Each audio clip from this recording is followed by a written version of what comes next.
to, so you don't have to give us a call. But hey, give us a call. You can do that. 904-362-9901. I can do this whole thing from home besides the phones, baby, so call it up. Yeah, that's right. Got to get at least one phone call just to make sure Kasey made the trip in for good measure. Kasey, Kuhrts, what is going on? How fun was that last night? Fun. It was wild, man. Kind of disbelief still. I felt the same way last week, and then this week it's incredible, and they're just checking things off their list. The first is figure out how to win. They did that against Indianapolis. Win on the West Coast. They figured that out, apparently. The next is the running quarterback, and as fate would have it, they'll get to worry about that next week. But that's next week. We can worry about that next week, but they are checking things off their box. But it was definitely a different change of pace than when they were in L.A. last year. I'll just say that. Yeah, my goodness. What a difference. I think I said this yesterday with you guys, you and Brian Middleton, on ESPN 690 Game Day Live, and when I jumped in, said it just felt different going out there. Like, at least they were going to play competitive. I think there are a lot of people that thought that. And then by the first quarter, you knew they were going to be competitive. Now it was like, okay, are they going to win this football game? And even at 13-0, then 13-7, you felt, well, listen now, we don't know what kind of team this is. 16-7, I'm not going to lie. I said to people in the press box, I'm not convinced they're winning this football game because we've seen it too many times. You play pretty dominant. You don't cash in the short yardage situations when you got the turnovers. You get field goals instead of 7. That comes back and bites you sometimes. That's a good team on the other side with Herbert playing. And then the moment, I mean, again, there's so many things to discuss, but the moment when it's 16-10, I don't think you can say this enough. And if you've been following the Jaguars, which I know if you're listening to the show, you're probably following the Jaguars for a while, and you love the Jags. Well, if you know this team, what happened in the third quarter doesn't usually go the way it went, with the exception of 2017 over the last 15 years. And what happened there was it was 4th and 1, midfield. Doug Peterson, of course, he went for it. He goes for everything. And I like the move to go for it. 16-10, they had just got some momentum. The Chargers, they would probably make a stop there. Herbert would go down, at least get a field goal, probably a touchdown, take the lead, and you look up and you're like, wow, the Jags were dominating most of this game, but now they're losing by 1. Well, what happened instead was James Robinson on the perfect call, breaks at 50, as you know. The Jags take the lead. But not only that, it was what happened after that, and that was Herbert didn't respond. I think it was a 3-and-out. And then it was a long drive for the Jaguars to put more points on the board. And, I mean, that just doesn't happen. This team is built a little bit different, Kasey, as you like to say. They're built different. And they are. And Doug Peterson, now what he's done in the third quarter of the last 3 football games, of his first 3 football games as a Jags head coach. You know, we had this discussion and kind of chuckle at it over the years. Oh, yeah. No Jag can make an adjustment. No Jags coach. And then we say, well, you don't really make a lot of adjustments at halftime. You make adjustments throughout the game. But whatever Doug's doing coming out of that locker room has been really effective. And so I just can't give enough credit to Doug Peterson. We're just seeing it all over the place. Yeah, the play calls. Yeah, the coaching. The healing from last February when he took over this team, which was literally 8 months ago, and to the mess that he inherited, to now where this football team is at from a confidence standpoint, the talent he helped acquire with Trent Baalke, and now the buttons he's pushing and how they are playing and going to the West Coast and making it a normal trip instead of going out on Friday. I mean, heck, Doug Peterson is the early front runner for Coach of the Year, and I think they should build a statue outside of the Jacksonville Jaguars' new renovated stadium soon enough. Put it in the plans, Kasey. Yeah, I'm with it. How many people have 2 statues in 2 different cities, by the way? It's not a lot, right? You don't even need a Lombardi trophy for this statue for Peterson. I mean, this is unbelievable what he's doing. It's just jumping out at you. It's like, Doug. Now, listen, he had a bad set of downs after the turnover from Devin Lloyd. That was my only knock on him so far this year. Yes. It's weird. It is weird because I agree with you there. I couldn't figure that one out. And there were times that I'm like, why are they not running the ball? And then, like, it would work, and I'm like, oh, okay, that's why I'm in this position, and Doug and Press are in the position they're in. But that I'll give you that. That one's one questionable. Like, if you want to point at one thing and be like, hey, what was going on there? It doesn't matter, though, when you score all the points you score. So, yeah, Doug Peterson, it's crazy that we almost didn't get here with Doug Peterson. We thought we were going to get here when they were hiring coaches, and then we didn't. and we really didn't think we were. You put Hackett in the envelope, which was a dumb move. Thank goodness they didn't do that. And then, we got here with Doug Peterson. Thank goodness. But to your point, man, you cannot give the guy enough credit for what he's done in literally a short amount of time. And there's no doubt, by the way, the halftime thing to me, they just want to play for him.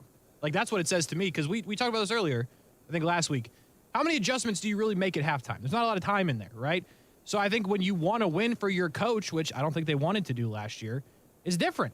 They make a couple adjustments, they come out, they play hard for the coach, and that's what I chalk it up to. But, yeah, I'm all in on Doug Peterson as well. Yeah, I think everybody should be all in. In fact, I just had an idea, and I quite frankly think it's a good one. Put the new statue just outside of Urban's Performance Center. Nice. How about that? Yeah, let them know. We'll wait to the one outside the stadium for the Lombardi Trophy. Maybe that will be better.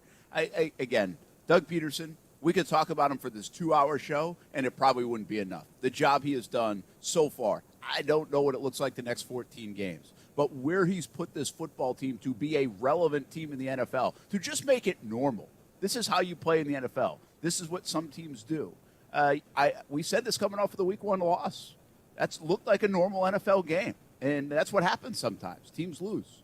Even though you wish they had won, you thought they could have won, like that happens. And I'll tell you what's pretty abnormal is what the Jaguars just did the last 2 weeks. I think I saw some crazy stat where they were underdogs, and they're the first team to win by like 20-plus points as an underdog in back-to-back weeks since, like, I don't even know when. Yeah. I mean, the stats you're seeing on the Jags right now are just off the charts. Like, this is crazy. And so that's got to have the attention of the league. All right, we can't dismiss the fact that last week Michael Pittman was out. Shaq Leonard was out. The Jags took advantage. Again, another thing, because if you go back in the recent history of the Jags, they wouldn't always take advantage of these situations. Herbert was not as 100%. Keenan Allen was out. They end up losing Slater in the game. They lose Bosa in the game. They had J.C. Jackson out. I mean, this team was not the team that they assembled in the offseason that they had in August and that they probably think they might have at some point in the year. How much does that matter, Kasey? I mean, I'm not saying that they would have lost the game with all those guys, but should we put a little bit of a tempered emotion around these two wins, given the fact that both teams were missing significant players, and meanwhile the Jags very healthy on the other side of the ball outside of Shaq Griffin yesterday? Yeah, I mean, I think it's a conversation, but at the same time, was Keenan Allen going to score 8 touchdowns? Yeah. Doubtful, right? And on defense, listen, Joey Bosa goes out, which you hate to see it, don't get me wrong, but the Chargers have figured out how to play without Joey Bosa because he's been hurt a lot of his career. J.C. Jackson was out as well, okay. But as far as I understand it, for most of the game, actually all of the game, Derwin James was still in there. Khalil Mack was still in there. They had to play some pretty good players, so I don't temper it much because obviously Herbert wasn't 100%, but at the same time, he's down by 30 points and his coach still had him in there, so he was healthy enough. So I wouldn't put too much temper on it because I think they went and they beat a team that nobody thought they would beat, and I wouldn't put anything on it other than that's what they did. I think you're a lot to say about what you just said, and I think you're right. Like, I still feel like I don't know front to back yet if the Jags are better than a healthy Chargers team for 17 weeks. I don't know if I can concretely say that. But I'll tell you this. If they got all those guys back tomorrow and they lined up again on Wednesday, I'd like my chances for the Jacksonville Jaguars. I agree. You know what I mean? Yeah. And so that's really the moral of the story. That's the point. I don't think they're winning because of the injuries. I think it helps, certainly. It's got to help to some degree. But you mentioned it. Derwin James showed up a couple of times, not very much. Asante Samuel Jr., good player, man. I like that kid. He's good. He showed up a couple of times, but didn't impact the game much. The big story here is Khalil Mack. Khalil Mack, maybe he just couldn't do it without Bosa because Khalil Mack didn't do anything. Nothing. I didn't know he was on the field. I really don't remember him being on the field, being close to Trevor. And a couple early times they got a little pressure. You could see the push, but Trevor made most of the throws anyway because that's what he did yesterday as that game went along. And so, yeah, I agree. Keenan Allen, I think they would have done it. They might have given up maybe a handful of more yards receiving and some catches, and maybe that meant another touchdown or even 10 more points. But I just don't know if it would have changed the flow of the game. So I think it's worth bringing up.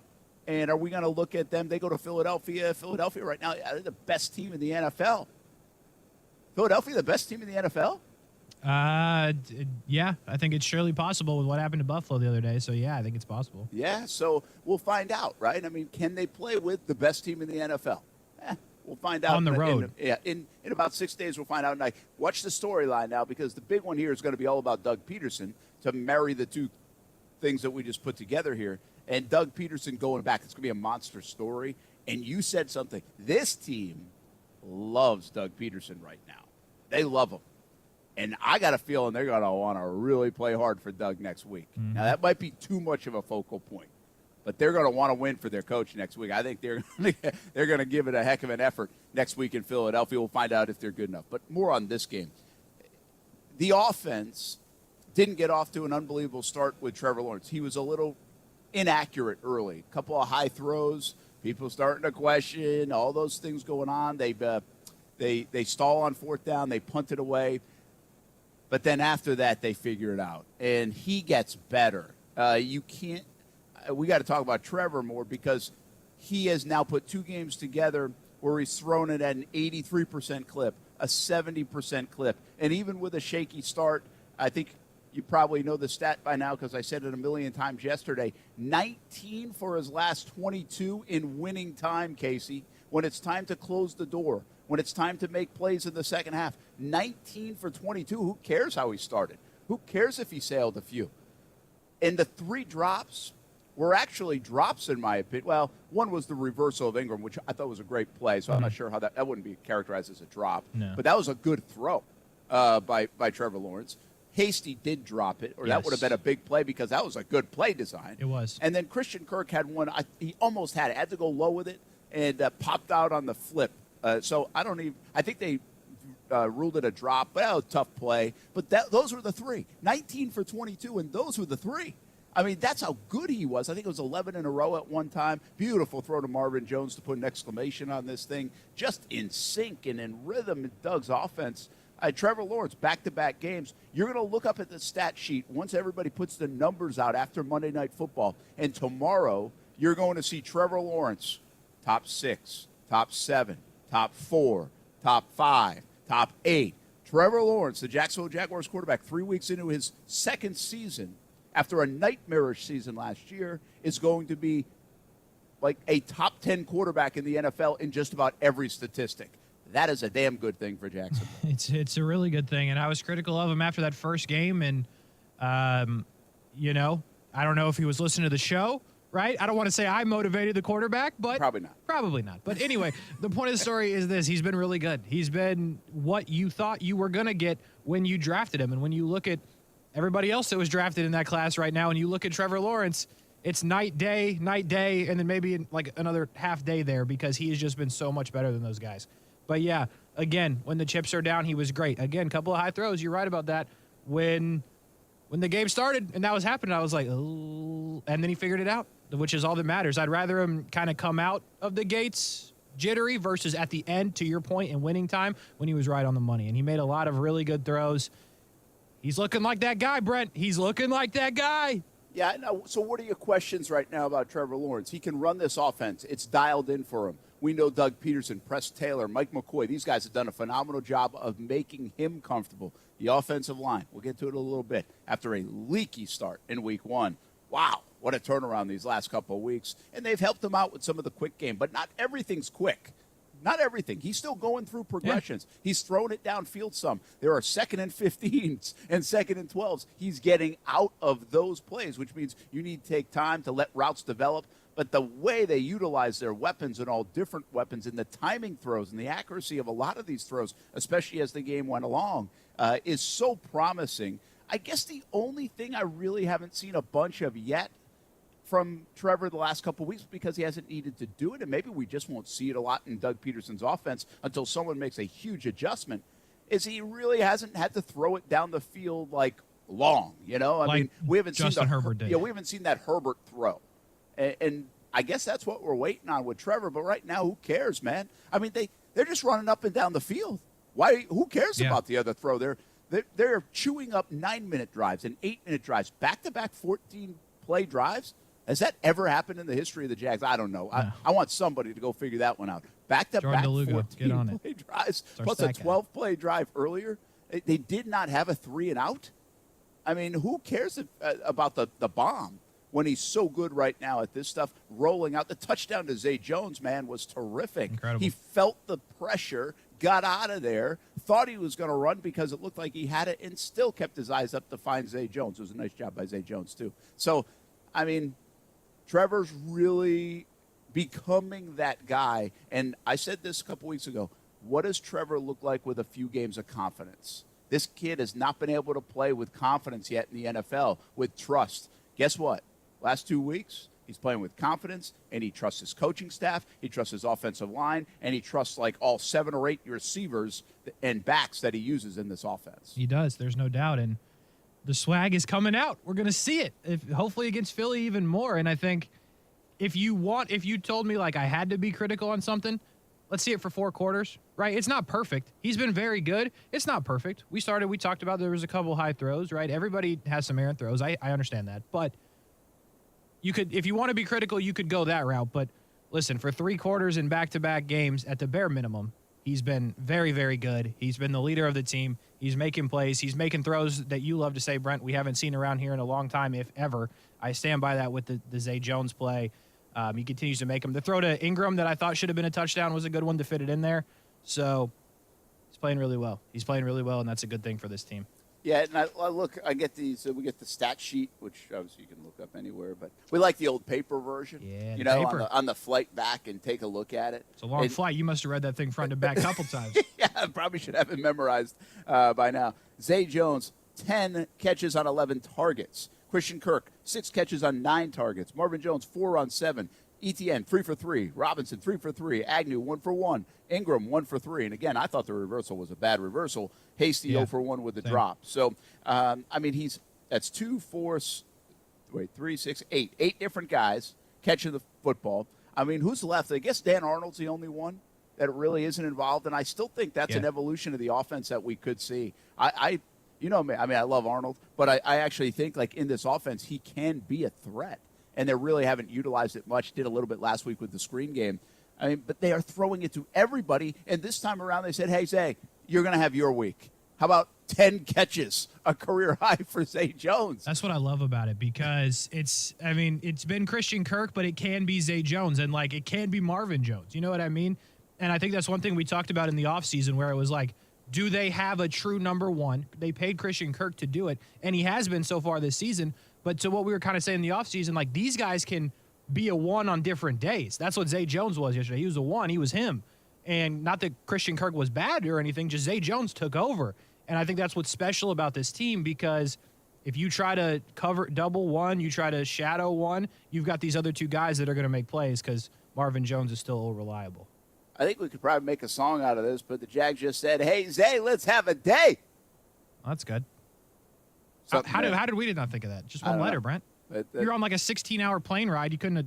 I just thought of it. I mean, I didn't say the Jags actually said it, but I mean, like, their offensive staff said it. I just said it. Hey, Zay, let's have a day. That'll be like a little jingle every time Zay has a big day. Yeah. How about that? There we go. Let's make it. We'll get Aaron in the prod room. He'll start singing. It'll be great. I don't know about that part. Maybe we can hire a better singer. The production part will be great. I don't know about Brent singing. Martin, Kasey Kuhrts, Monday Morning Madness. Here's the deal. You want to jump in? No, you're probably on your way to work. Once you get there, pretend it's like a business call and call us, 904-362-9901. Boss won't mind today. Victory Monday in Jacksonville. Place is starting to pop. You know the only thing I wish the Jags had a home game Sunday. Yeah. Because I wonder how much this is starting to build around here. I haven't seen the TV ratings last night yet. I'll get those in a little bit. But, I mean, that's where this was a road trip, got back late or a couple hours ago, whatever it is. And built different, Brent. You're built different. And so I don't know that feel just yet in town. But I got to believe there's a lot of believers. And this was a wait-and-see group now, and I don't blame them. This is a wait-and-see fan base. But I think there are a lot of early believers here. And what does that mean for excitement? Well, you can let us know what that means, 904-362-9901. You're going to listen all day, of course. Wish there was a home game coming up. Going to have to wait a couple weeks. But we do have Jags Report live from Sneakers and Jack's Beach tonight. You can come on out to that, have some fun with us. Jamal Agnew will be there. But right now, it's Monday Morning Madness, presented by Fields Auto Group, and the Jags look good. 38-10 win over the Chargers. We continue to talk about it. We'll go to the other side of the ball. Don't worry. This defense deserves some props, and some of the statistics and numbers and narratives that are coming out of the first 3 weeks are really good for the Jacksonville Jaguars. We'll be right back. Remember the call-in number, 904-362-9901. Hope you're having a terrific ride to work here on a Monday morning.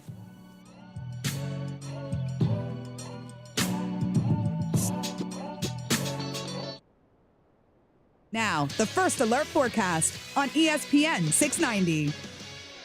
Pretty hot day today, and a good deal of sunshine. Highs near 90.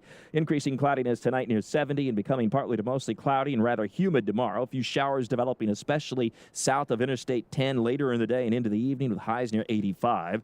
Clouds, rain, and a few storms increase then for Wednesday with highs in the upper 70s. With your First Alert forecast, I'm Action News Jack's Chief Meteorologist Mike Burrish. The Weather Center is brought to you by Beards Diamonds, where now you can buy like a dealer buys.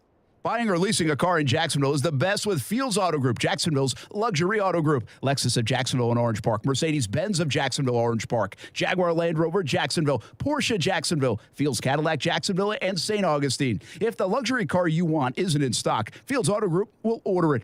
And at Fields, you'll never be charged over sticker price. Stop by a Fields store today and see what world-class service really means. Fields is a proud sponsor of the Jacksonville Jaguars. Fields Auto Group, fieldsauto.com.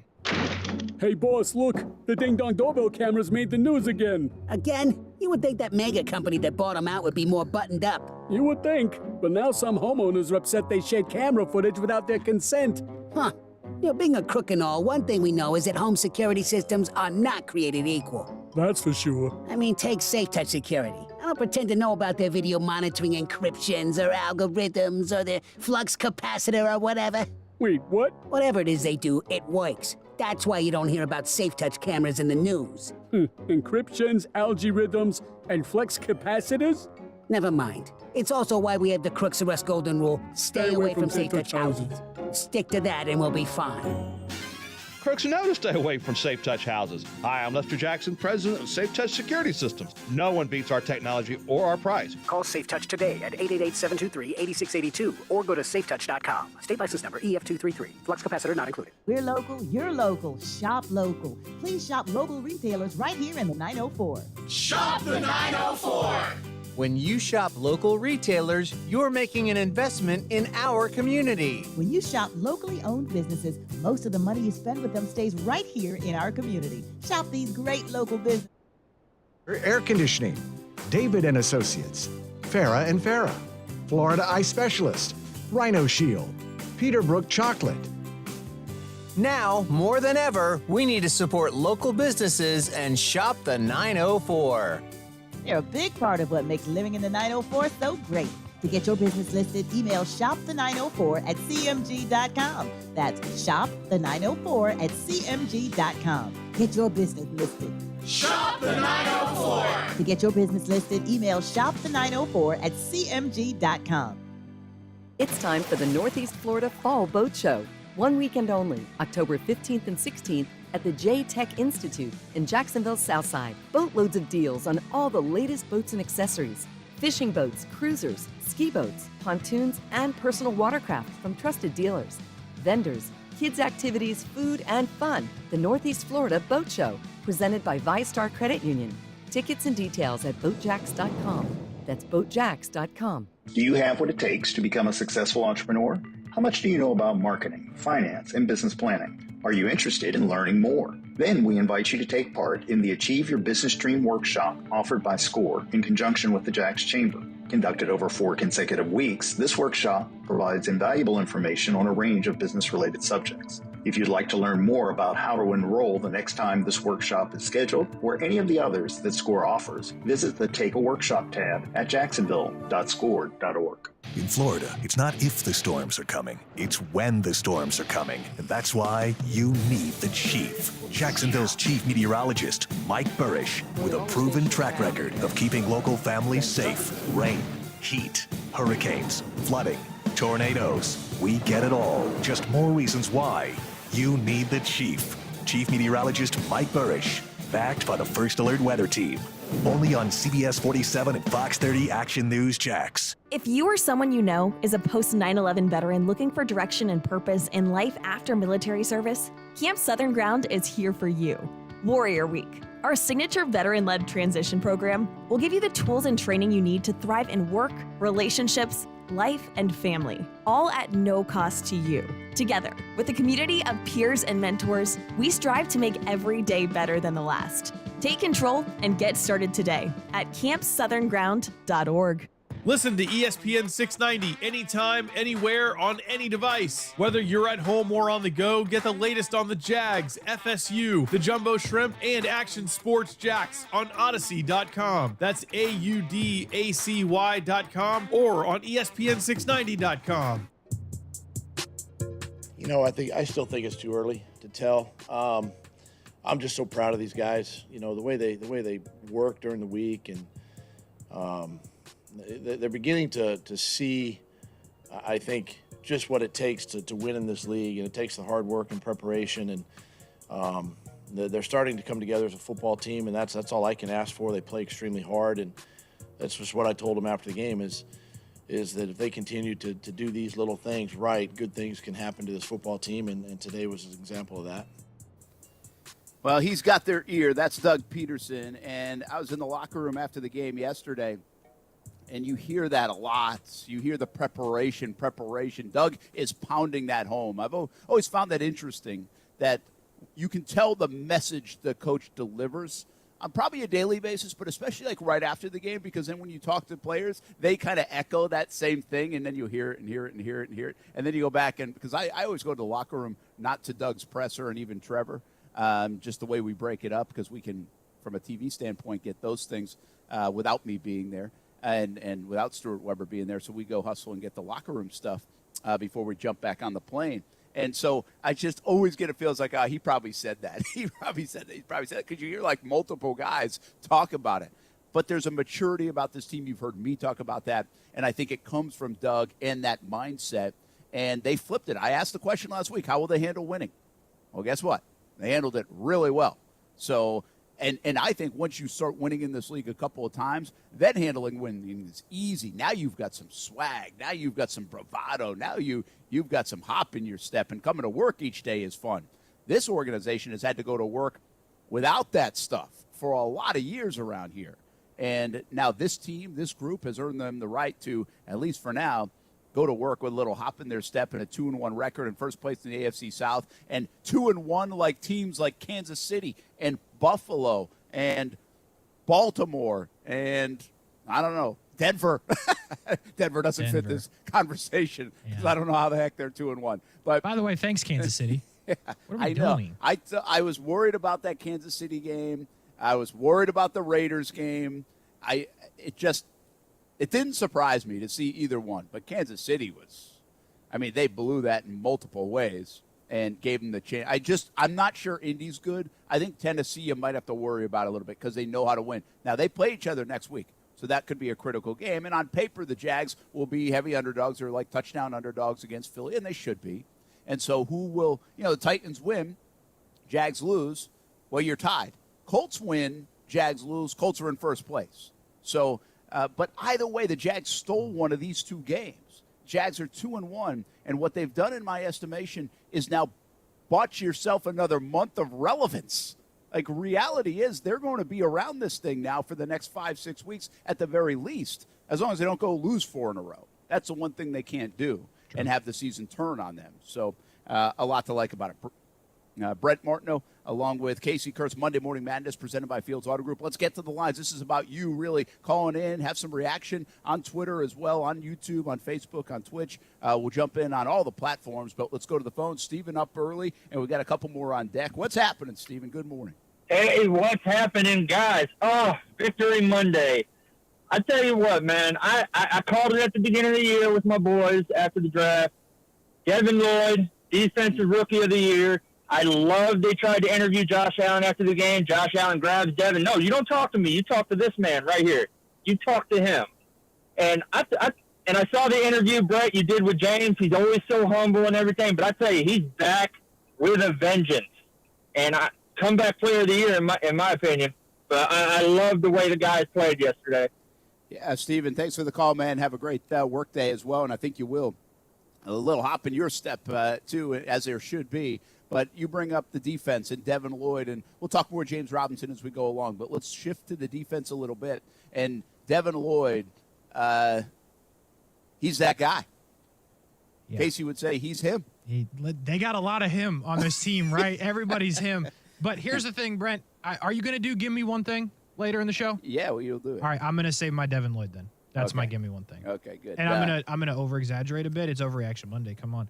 But Devin Lloyd's my Give Me One Thing. But just on the surface, incredible yesterday. And this is where I think we have some stories in Jacksonville brewing that probably don't get enough attention because there's so much going on. And this is like all thrown at us like, holy cow, like how do we handle this in Jacksonville? Everything's going right so far, knock on wood. And I think Lloyd, though, is a sleepy, crazy good story because this doesn't happen very often in the NFL. Everybody had high hopes for this guy, and they should. He's a talented kid. When Jags moved up and got him, we were all excited about it. We should be. A second first-round pick, like the aggression of Baalke and Peterson to do it, and then you go look at him and what he was able to do. He's got a good resume. You can feel that guy. I keep saying that about him. It's the best way to describe it. You can feel him, man. He's got a presence about him. He's a mature kid. He doesn't feel like a rookie coming into the league. But he missed a month of camp. And when guys miss a month of camp in this league as a rookie, that usually means a slow start.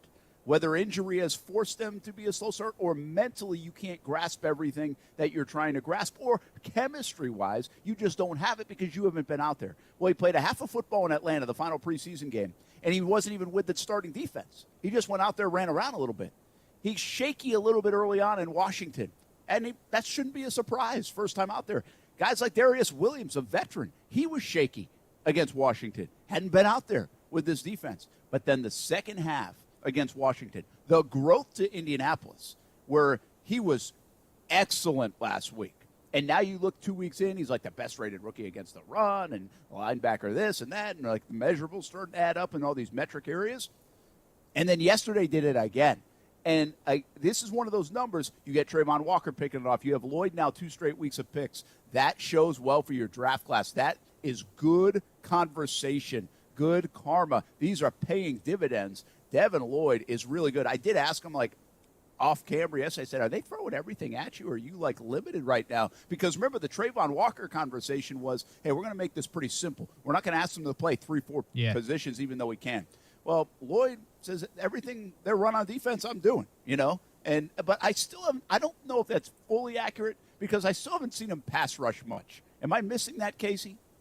No, I think you're on, but I think they will get to that point. Yeah, kind of so the point there's you're trying more. to make. But there's more there. But I think they're just letting him get comfortable in his role, which he has done. Yeah, pretty simply. But he's a sleepy, terrific story early in the season, and that's why you win. When you have Rayshon Jenkins play better than you think he is, like last week, and played fine again yesterday, but he splashed last week. When you have Jawan Taylor through 3 weeks, nobody would have guessed Jawan Taylor playing the way he's playing. I know. Nobody. When you Good have for those him. guys playing way above where you thought they were, and then you're getting contribution from young guys like Devin Lloyd where you thought it could be Tyson Campbell-esque, Kasey, where you might take some bumps in the first half, but then he might come on in the second half. Hadn't even happened. He took bumps for a half. That was it. Yeah, and now he's that's playing true. well. That's a sign of a really good player. It is, and it's the sign of they made the right decision to go trade up and give up some capital to get this guy because he is paying off. And that one half was bad, but everything else after it has been pretty good. Brent, I'm going to play producer a little bit. It's my favorite job to play here at the station. Reggie had to roll. He had work to do. He was on the Sorry line. to keep you, Reggie. But he was super hype about it. He was excited about the Jags. He was going to have a good Monday. I wanted to get that in for the boy Reggie. And now we go to Sawyer. You know him, you love him, usually on Twitch. Sawyer, what's going on, man? What's up, man? Let me get a Duva! Man, I came in sipping that steel Kool-Aid today, man. I'm so pumped. I can't tell you, man. I'm investing all this money into Jags gear, man. I can wear it proud, man. It's making me feel so good. I can't tell you enough, man. That's awesome, Sawyer. Good. What's your favorite part of yesterday, man? You know, my favorite part was probably the 4th and 1 call to James Robinson. That was brilliant, man. They stacked 6 on the left side, and he just runs it for a 50-yard touchdown. After that, I was like, oh, my God. I couldn't believe it, man. I was jumping up and down. My fiance was telling me, be quiet, because the babies are out there sleeping. But I can't tell you, man. It's so happy.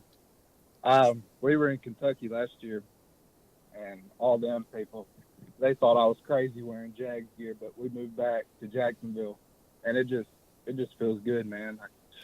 I just hope they can continue to keep doing what they're doing, man. And if they can go to Philly and get a win, that I can't even express how crazy that would be, because I have a lot of Philly friends, and they're going to be upset. Sawyer, man, we appreciate you listening. Thanks for jumping in early on a Monday. And, man. Hey, that could be a new slogan, Kasey.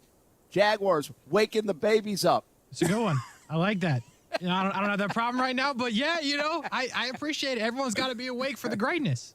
Yeah, I could see people jumping around yesterday. I don't know what my house looked like, but Amanda was jumping. Yeah, I mean, it's just so.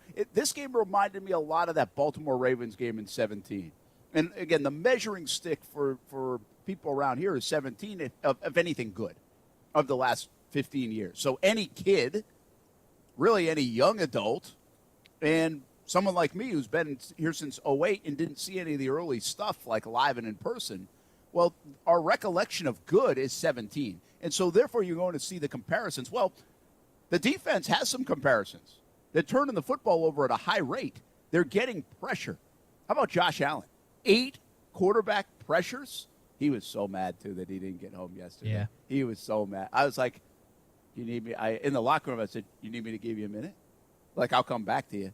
But, like, I think he was still collecting himself because he had, like, if you can have a heck of a game, like, if you could be, like, a player of the week without recording a statistical thing, like a sack and an interception and a forced fumble, which, by the way, he's been doing the first couple weeks, I'm not sure there's a player who had a better game in the league defensively than Josh Allen. He had 8 quarterback pressures. He had 4 quarterback hits, and he drew, like, at least 2 holding calls. Yeah. So, I mean, he is – and when Slater went out, it was good night for that guy who came in, whoever that was. Yeah, not a good day. Not a good day for that guy. And, by the way, I had somebody in my mentions, like, on Twitter, because I always defend Josh on the pregame show, and somebody was like, has anyone seen 41? I was like, he's out there. Like, he's doing his thing. I don't – like, Josh Allen it's such a odd thing, like – the stat, like to your point, he had all the pressures, which is a stat, but like if you're looking at, the sack stat, I feel like he's the guy that has the most pressures and never the amount of sacks because he's just that close and then something happens. It's unlucky for him. Yeah, you're right. I mean, we get so enamored with the sack totals and everything else. And that guy that you're talking about, the people that we've seen on social media over these last few weeks, even the first game, right? It's like, what did he do?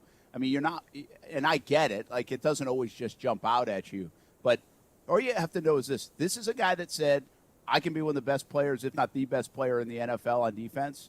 And he's second behind Myles Garrett in QB pressures 3 weeks into the season. And by the way, he's still, I think, the only guy that has 2 sacks and 2 forced fumbles in the NFL. So, I mean, he is doing what he said. He is living up to it through 3 weeks, Kasey. But I think you can make the case he's like the best guy that didn't really produce crazy stats that everybody looks at yesterday. And I think Trayvon Walker's doing some of that too. And so I don't think these guys are always going to show up in the stat column. But a guy like Devin Lloyd, who we started this conversation with, he is showing up in the stat column.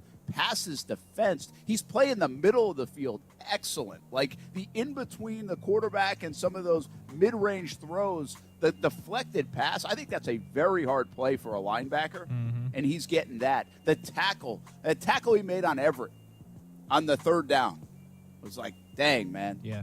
That's the play. You get him off the field. How many times does a Jags player miss that tackle over the years? Not Most. Devin Lloyd. Yeah. Not Devin Lloyd. So Jaguars defense playing well, and I think we need to talk a little bit more about those guys playing well. We will do that. DeJuan Smoot with another big play for this football team. He's made plays for 3 years. Jacksonville Jaguars win big, 38-10. It's Monday Morning Madness. Your call's welcome. 904-362-9901. Brett Martineau, Kasey, Kuhrts. This show presented by Fields Auto Group. We roll on until 10 a.m. here on a Monday morning.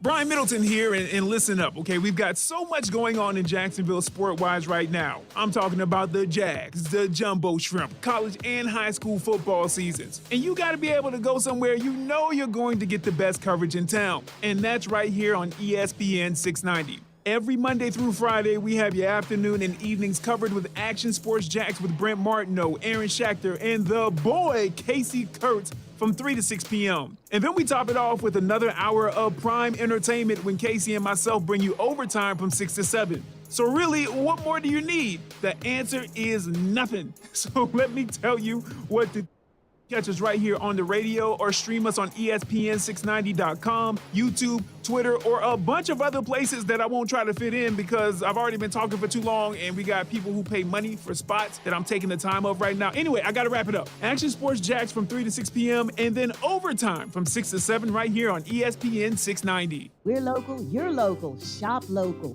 Please shop local retailers right here in the 904. Shop the 904. When you shop local retailers, you're making an investment in our community. When you shop locally owned businesses, most of the money you spend with them stays right here in our community. Shop these great local businesses. Shark Coatings, Riverside Dental, Tom Bush Automotive, Extreme Wings, Glass Specialists, Atlantic Beach. Now, more than ever, we need to support local businesses and shop the 904. They're a big part of what makes living in the 904 so great. To get your business listed, email shopthe904@cmg.com. That's shopthe904@cmg.com. Get your business listed. Shop the 904. To get your business listed, email shopthe904@cmg.com. The year's best diamond opportunity is going on now, and only at Beard's Diamonds. Backed by popular demand for a limited time, Beard's Diamonds is doing something unheard of and never done before in Jacksonville. Now you can buy like a dealer buys. For a limited time, Beard's Diamonds has cut the price on the largest and most beautiful diamond jewelry and GIA-certified loose diamonds you've ever seen. Buy like a dealer buys. Incredible savings now at Beard's Diamonds. For a limited time, buy wholesale and GIA-certified loose diamonds, diamond earrings, diamond bracelets, and more. No markups, no retail gains, and never a commission. Extra inventory has been brought in just for this one-of-a-kind spectacular diamond event. Our vaults are filled with thousands to choose from half carats to 10 carats. Ovals, rounds, pairs, emerald cuts, cushions, all cuts, all shapes, and all at wholesale prices. Prices so good, even other jewelry store owners will be in line with you. But hurry, this exclusive Buy Like a Dealer Buys wholesale event won't last long. Only at Beard's Diamonds in the St. John's Town Center or at beardsdiamonds.com. See store for complete details. At CDW, we get sometimes your teams have to be in two places at once. Tell me about it. Our team lead needs to be at a wedding this weekend, but the big presentation is on Monday. No need to panic. CDW experts can help you implement Citrix Workspace. It allows secure access to desktops from any device. Management is easy, and everyone in your office can stay close to their files and apps, even during the Cha-Cha slide. Well, talk about having your cake. And eating it, too. IT orchestration by CDW. People who get it. Find out more at cdw.com/Citrix. Are you seeing the telomeres here? Come here, look at the scope. Dr. Ocasio's lab startup just discovered a gene therapy breakthrough. The cells have already doubled. He needs a fleet of research assistants before this breakthrough breaks them. We need lab techs, research assistants. Indeed can help him hire great people fast. I need Indeed. Indeed you do. We instantly connect you with quality candidates whose resumes on Indeed match your job description. Visit Indeed.com/credit and get $75 towards your first sponsored job. Terms and conditions apply. The Jacksonville Police Athletic League enriches the lives of children by creating positive relationships between law enforcement and the youth of our community through educational, athletic, and leadership programs. This is Mary Bishop, the Executive Director of PAL. We'd like to invite you to get involved. With your support, we can continue to deliver our core program services: after-school education, summer camp, sports, mentoring, and teen leadership. To get involved, go to jaxpal.com. That's jaxpal.com. You can make a difference in the lives of a child. PAL today, leader for life. Hey, it's Brett Martineau from Action Sports Jacks. Did you know you can watch our radio show? Yeah, video of a radio show. Just search ESPN 690 Jacks on Facebook, YouTube, and Twitter. Or follow me on Twitter at BrentASJax. Watch the show live weekdays from 3 p.m. until 6 p.m. or listen on ESPN 690. Yeah, I think our confidence has been really high, honestly, the whole season, every game we played in. Obviously, there's been times where we could play better, but I think our confidence has always been really high, and you see that on the field, and the confidence that the coaches have in us too. Went for it on 4th down multiple times, didn't get one of them early, but that's all right. Still the same plan, stay aggressive, and the guys handled it really well. I got to believe at some point the aggressive nature will backfire for the Jags. I thought maybe it would have on that play, although they were in the middle of nowhere on the 40-yard line, and it didn't because they made a big stop there, right? Got Chargers off the field, so no momentum would swing toward the Chargers and give Justin Herbert a comfortable day and say, okay, let's go. I'm ready. I feel good. And Herbert was off early, too, and then got better as the game went along, but he never really could settle in because of the way the Jags played defense and took control of the football game. Meanwhile, Trevor Lawrence really settled in to the game. Brent Martineau, Kasey Kuhrts, Monday Morning Madness, presented by Fields Auto Group, each and every Monday morning, 8 a.m. until 10 a.m. A lot of fun. We just started this show 3 weeks ago. It's a reactionary show, so we're seeing a lot of chatter on YouTube. And I don't know what the ice cream is that Doug's giving these boys, but give them an extra scoop. Of course, Doug Peterson, known for the ice cream. A lot of questions about the ice cream when Doug first got here, and those have died off. I wonder, maybe we got to circle back on the ice cream question. Circle back to it, yeah. With Doug Peterson. But anyway, jump in on YouTube like so many are. We're working on seeing who was mic'd up for the Jags. I'll find that out in short order for you guys. And you can also call in 904-362-9901 on your way to work, stuck in a little traffic, already at work. Car doesn't start when you go out to the driveway. I mean, that's not good. I mean, it's not like it's 28 degrees. Cars aren't supposed to start when it's like 28 degrees, not when it's 85 degrees, Case. Who are you telling? Who are you telling, Brent? Tell my yard that got torn up as never mind. It's not on this show. Come back at 3 o'clock if you want to hear why my car didn't start. Duval till we die, by the way. Did you see Devin Lloyd batting Herbert throws? Baiting. Or baiting, sorry. It's okay, Herbert reading into stuff. Throws. Yeah, it is. I got to make this screen bigger. I swear it's making people look open and closing the gap to make a play. He's playing mind games with the quarterback. I'm not sure, but okay, I'll go for it. I like that.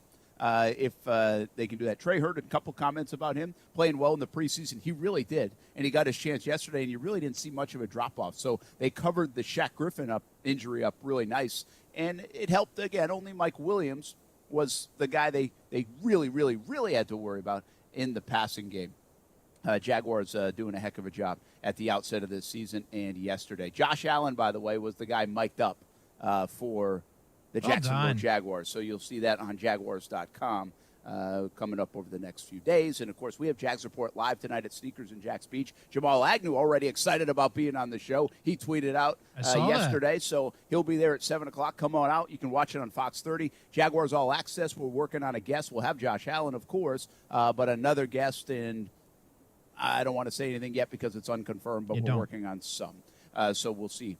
Who it is. I can't believe, by the way, Jamal Agnew quote retweeted you, right? And you tagged me in the tweet, bro. No bump. I'm not getting a bump from that. Come on, people. You just got to have to pay for that booster, whatever that is, man. I might have to, but then, throw $5 in every time for you to get boosted. Make you feel a little bit better. Yeah, I'm just saying. I thought when I saw the quote retweet, I'm like, we're popping. We didn't pop. I got Clay Harbor, but, that's all right. Clay can help you now. Clay can help you a little bit. I felt like I should have had Clay before this moment. But anyway, you know what I'm saying? It's fine. It's fine. Give Kasey some love on the social media. It means something to him. It means something inside to him if we can make that happen. Hey, I got a chance to catch up with Devin Lloyd. Ashlyn Sullivan, speaking of Jaguars.com, she was along too, and I think you might hear a question from Ashlyn in this conversation. Lloyd, too, he's not a guy that gets, super hyped up. We talk about handle winning, maturity, handle success.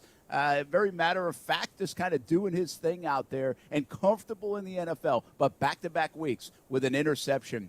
We caught up with Devin Lloyd after the game. Well, we just believe in ourselves as a team. We go out, and we just have fun with it, really, everybody. From top to bottom, we just go out there and have fun with it. You going to get some grief about not getting in the end zone again, or what? I just might, but I'll give myself more grief than anybody. You definitely want to get in, but you got to just keep going. Opportunities are going to, keep presenting themselves, so you got to just keep going. How much fun are you guys having defensively? I mean, turnovers make it fun, right? And you guys are getting a bunch of them early in the season. Yeah, for sure. And just really just playing together. Everyone is doing their job, and whenever, that happens, everybody's flying around. It just makes it for a good time. The complementary football is terrific right now. I mean, the offense, 12 plays, 14 plays, 9-minute, 8-minute drives. I mean, It's got to keep you guys fresh. It does. It does. Like you said, complementary football. We're feeding off them, they're feeding off us, and we're playing together. Is the game slow for you right now? I mean, you look like you've improved noticeably, even from our vantage point over the 3 weeks. Yeah, for sure. I would just say, every week it's getting more and more comfortable, especially me missing all the training camp, and then, only having that one preseason game. So just getting in the flow of things for sure. Your first-round pick, they traded up to get you. Does it feel good to make a difference early and kind of validate that pick? Yeah, sure. Well, whatever I do, I want to try to have an impact, a positive impact, for good. So it definitely feels good being able to, go out there early on in my career and, really just help the team. You guys feel like you're pretty good? Yeah, we do. We have a lot of confidence in ourselves, but it's a weekly thing. So we're just taking it 1 week at a time and looking to go 1-0 every week. The Jaguars broke a ton of streaks today. Back-to-back wins, road games on the West Coast. Are you kind of happy now that we can move past the past? Yeah, we have our 24-hour rule. We're going to enjoy this. Everybody in this locker room is just focused on us right now. This team that we have right now, we're not worried about anything else, and just controlling what we can control. So, we're going to enjoy this one, but like I said, it's on to the next.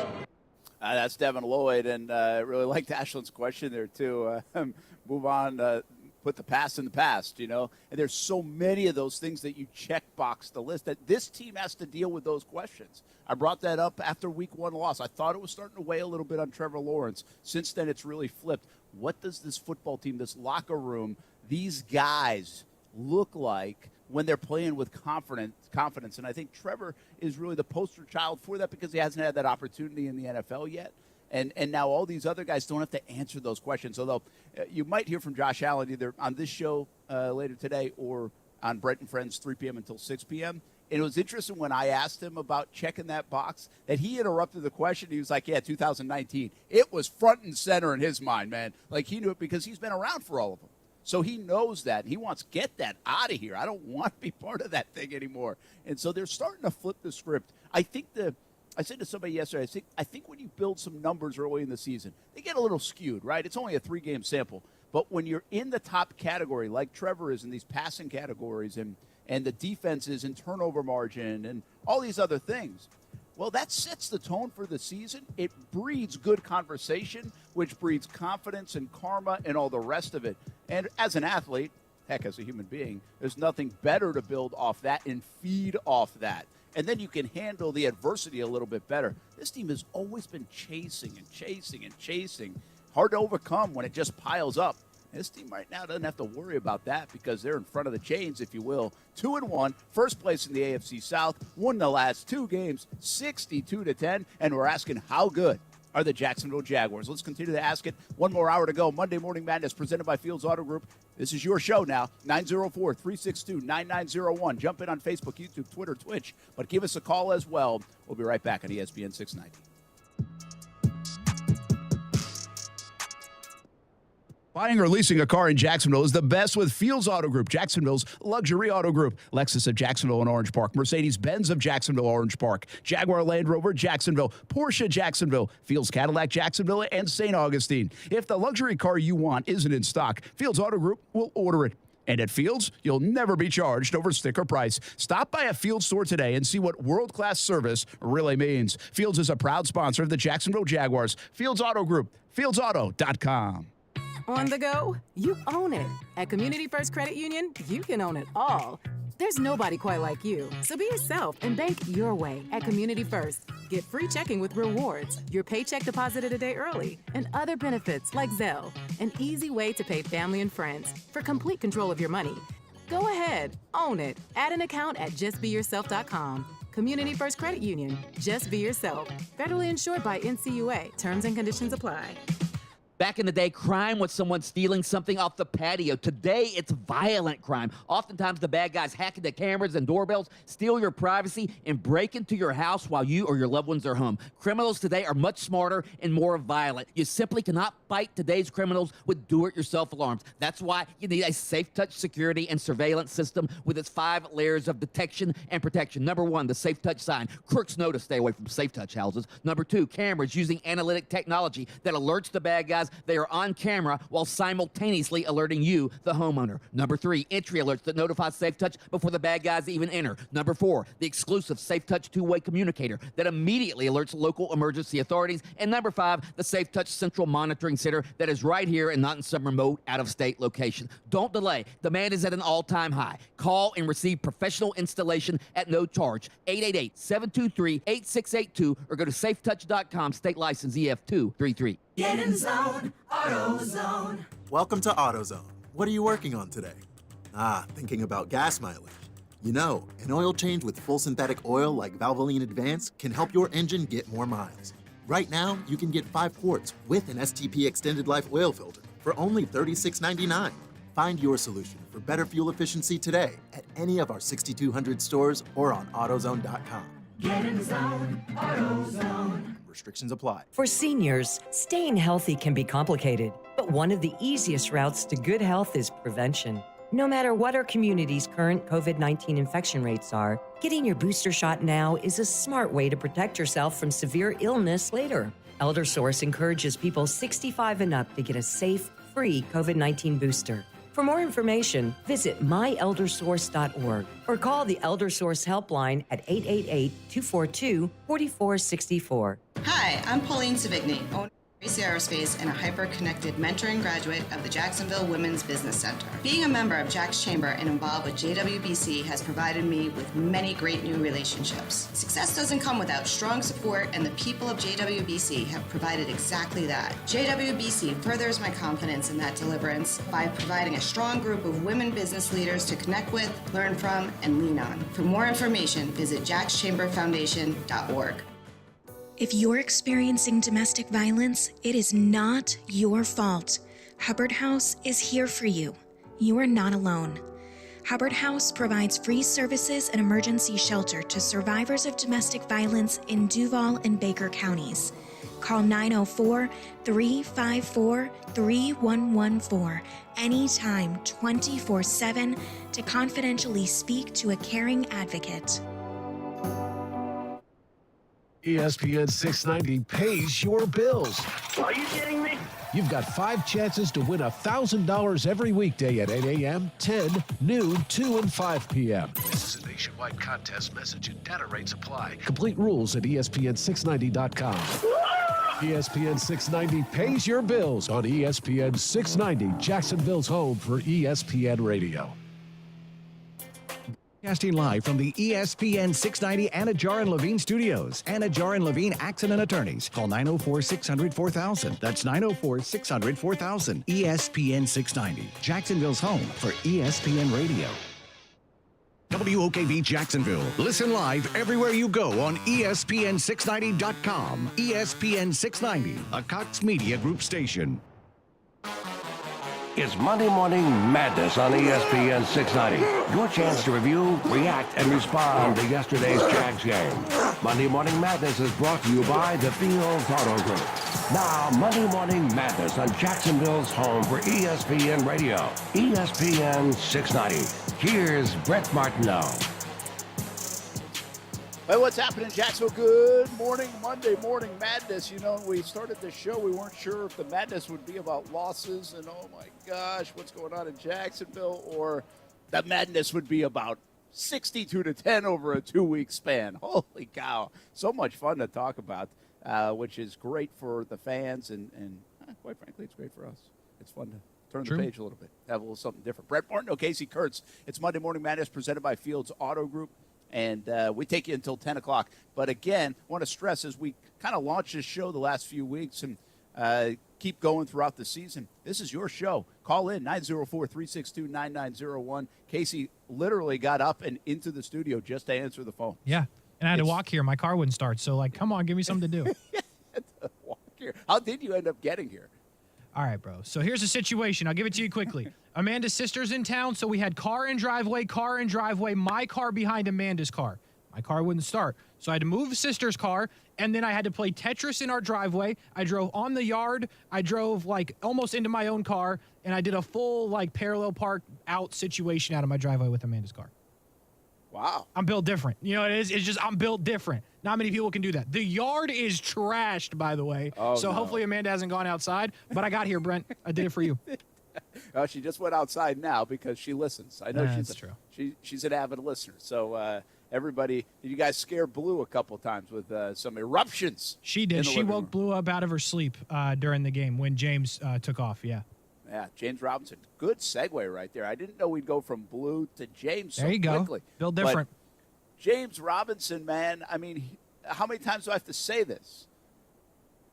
Might be the most underappreciated player in the NFL. Like, do they have a thing for that? Sure, it might be comeback player of the year, whatever it might be, but he is the most underappreciated player in the league. Really is. He's underappreciated by coaching staffs, underappreciated probably by fans, underappreciated by media, underappreciated by the National Football League. I mean, not one person in 7 rounds wanted to draft the kid. It's wild. And so I think, and I'm not saying even from a fan perspective, I know you like James Robinson, but when James Robinson starts the season coming off the Achilles, do you think he's going to do what he did when he was healthy? Did you feel that way? I'd be lying if I said, yeah, no doubt. It's why I labeled this room floor to ceiling the biggest boomer bust. We just didn't know how these guys were going to come off injury. We hadn't even seen Travis Etienne yet. Even if you go to last year, coming off the rookie year, like, well, you know, that might have been a surprise to the league. Nobody knows him. Had a great year. But we'll see with Urban and this new offense in year 2. The league figures people out sometimes. Well, every time he got it, every time they needed something, he was their best player until he got hurt. He was their best player last year under Urban Meyer, even though Urban Meyer did not want to play him. And Urban Meyer sure as heck wasn't a big fan of James Robinson. True. And so you come into this season, and I really think what Doug did here was he knew the situation with James Robinson last year and how that was basically like the drama point internally of the building and locker room. And James was on our Jags Report Live show, and that's where this whole thing kind of blew up a little bit more, where he said, yeah, I feel like I've been benched, you know? And that hit a chord internally. That hit with the quarterback who had his back. And so it was one of those moments in the scenario last year where it felt like even though James Robinson likes to be the biggest under-the-radar guy going, he was really the centerpiece of some of the drama of Urban Meyer in that locker room. And they rallied around James. And so I think Doug Peterson noted that, knew that. And that's why right from the outset, he was like, James is our guy. You know, James Robinson is our guy. And we love this guy. And so I don't know from a player standpoint, from a skill standpoint, if Doug fully believes that or not. But I know he knew how important it was for the locker room. And to Doug's defense, how would he know James Robinson? The James Robinson he knows was recovering from an injury. Never had a chance to see him. And I actually think James Robinson's even surprised Doug Peterson, because I don't know what he knew what to expect coming off the injury. And since he played him, he just keeps getting it done and getting it done and getting it done. And he did it again on Sunday with the huge run. I mean, that was the play of the game. And it came from James Robinson. And it was a terrific call. But James Robinson delivered. James Robinson, who people criticize for a lack of speed, plenty of speed there because he had open field, right? Mm-hmm. So James continues to be such an important part of this. He's broken off some big runs in the first 3 weeks. Remember the 22-yarder against Washington. The 37-yarder finally broke against Indianapolis. And now this 50-yard run. He is a really good football player. He still, in my opinion, is a really underappreciated football player because he's not a me guy either. Like he doesn't like it. Just doesn't like the attention. Super humble guy. Bring your lunch pail and go to work. And the Jags have lunch pail guys, but this offense isn't necessarily a physical impose your will offense. Like this week against Philadelphia, they are going to see an offense that can fly a little bit, can be electric, but they really want to be physical, too. They have a big, big, big offensive line. Jalen Hurts is a big quarterback that can beat you physically, too. Well, the Jags don't have a lot of that. James Robinson is that for them. And he went over the century mark. He keeps eclipsing new marks and records that bring up names like Maurice Jones-Drew and Fred Taylor. And even yesterday it was a Natron Means mention along the way. He now has 4 touchdowns in 3 games, so he's also getting in the end zone, which is something he did his rookie year especially, was able to get in the end zone quite a bit. I got a chance to catch up with James Robinson after the game, and had a little bigger smile yesterday than I remember the last few times I've interviewed him. Well, at least you get to talk about a dub, man. That was pretty dominant. Oh, yeah. That was a great team win. And I think we just played great. I mean, no other way to explain it. I mean, we went out there and executed. So, how good are these drives feeling? I mean, 14 plays, 8 minutes, 12 plays, 9 minutes. I mean, and you can't dial it up any better. I know. I mean, it feels good. I mean, that just shows that we're in control of the game. And when you're in control of the game, I feel like it's easier to execute things. So, I mean, we went out there, we were confident, and we were able to just execute everything. How nice for you to get involved so early. I think you had like 9 rushes, 3 catches even in the first 20 minutes of the game. No, I felt good. I mean, Trevor being back there, just being confident, just doing the check downs and stuff, and we got it done. So. All right, take us through the 4th down. It was an aggressive play call, tight game, 16-10. It was a big moment. That was a great play call. I mean, I think they felt like we were just gonna plunge it in there a little bit. So, caught a little nice bounce play, and we were able to get that hole open. And Line did a great job on that play. So, I can't explain it. For a guy who gets so many tough yards, how nice is it to get in the open field and just go? No, it feels good. I mean, I've been telling Travis and everybody, all the speeches on the team, I'm going to need some speed work, so I'm not trying as hard, when I'm running. But, no, it just felt good. I mean, pick my knees up a little bit more, make it easier on myself. Where's the confidence of this football team right now, 2-1, first win on the road since 19? No, the confidence is high. I mean, we're always confident. I think the biggest thing for us was just being able to execute and doing our job, and I think that just made it easier on us. That is James Robinson, and could you kind of sense the smile on the play when I asked him to describe the 4th and 1? I could. Yeah, he actually laughed a little bit, right? Which is off character for James. He know what I'm saying? Again, he's such a quiet guy. I mean, he just wants to go to work. He does not want the cameras in his face, and well, he's earned them in his face. And we're coming to get you, James, if you keep delivering like that. And he really has. He's delivered with money plays. Like you think about. A lot of time, we had this conversation coming off week 1 with Trevor. Trevor does a lot of things well, we were saying, but where's the splash play? Well, think about it from a James Robinson perspective. James Robinson does a lot of that hard work, dirty work. 2 yards, 1 yard, fall forward for a first down. He did it yesterday, by the way. It's a 3-yard run. He got, boom, first down on a 3rd and 2, I think it was. But he's coming up with the splashy plays, receiving out of the backfield against Washington. Had a touchdown run right after the turnover. Boom, cashed in. 37-yarder, another big one. 50-yarder, another big one. I mean, the touchdowns that James Robinson has had, huge. Huge plays. Like, huge plays so far early in the season. Again, we're not talking about him enough. We're not. Like, we are going to keep talking about James Robinson because he is not getting enough love around the National Football League. And Kasey, his work comes when the division running backs, the guys that are supposed to be those guys, Henry had a better day yesterday. Jonathan Taylor had just an okay by his standards. Mm-hmm. Some of the league's best at the running back position have not really delivered. Guys like Alvin Kamara, even McCaffrey, they've been okay, not great. Well, James Robinson just continues to do his thing. He just continues to do his thing, Brandon, from somebody that picked Jonathan Taylor first in fantasy. At this point, I should have took James Robinson because he has been the best running back in the division, no doubt. Again, those guys have been better, but yeah, James continues to just do his thing. Undervalued, underappreciated, all of those things you said are absolutely right. And I saw this one pop up on YouTube from Andy, and I kind of forgot about this. Like, I know it, obviously, but I did forget. He said no one ever seems to acknowledge that we cut a first-round back because of how good James was.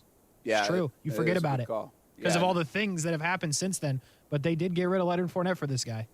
Yeah, I always say this. Organizations have to get lucky sometimes, and I think James is one of those lucky pieces. But that's a good point about Robinson. Like, they got rid of Leonard Fournette. He was expendable to them. They tried to trade him away because of what they saw out of James Robinson. And Robinson's never going to be like this crazy speed guy, but he is what you need. He's what this team really needs. I'll go back to it, the physical nature of it, the 3rd and 1, the 3rd and 2, and they didn't get one of the 3rd and 1s yesterday, then went for it on 4th and 1 and finally got it on the QB sneak. But those tough yards break open everything. We used to see that with Maurice Jones-Drew all the time because they were loading the box. Well, sooner or later, if they stuck with it, he would break one. Speaking of, Maurice Jones-Drew joins us in the 3 o'clock hour today on Brent and Friends. Rasheen Mathis, 4 o'clock hour on Brent and Friends on ESPN 690 as well. We got a full lineup to go here on a Monday. This show's Monday Morning Madness, presented by Fields Auto Group. Brent Martineau, Kasey Kuhrts up on a Monday morning, which is a happy Monday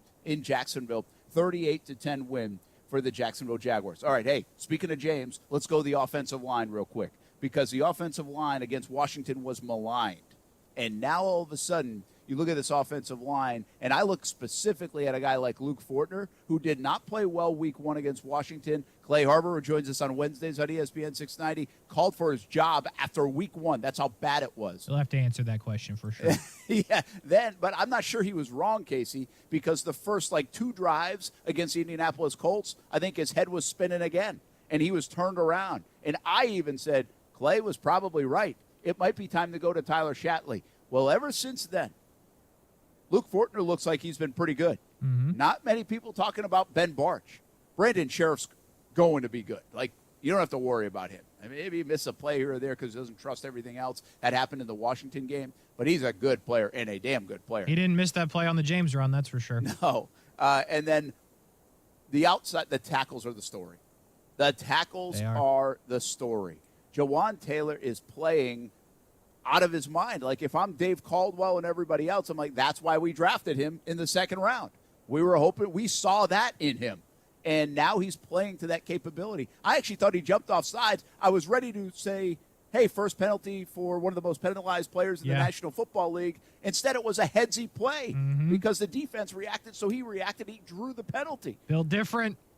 Jawan Taylor playing excellent football. Cam Robinson playing excellent football the last couple of weeks after a somewhat shaky start to his season. All of a sudden, this offensive line is boom, just popped. And in the last 2 weeks, they've been terrific against some pretty good players on the defensive fronts of the Colts and, of course, the Chargers. Yeah, no, they've been really good. And Jawan Taylor, I'm happy for the guy because he's a good dude. And we wondered, obviously, with Walker Little, and they battled in training camp, and Jawan won, and apparently the coaching staff made the right decision there. I'm happy for the guy. We'll see. Obviously, it's week 3. We got a long way to go.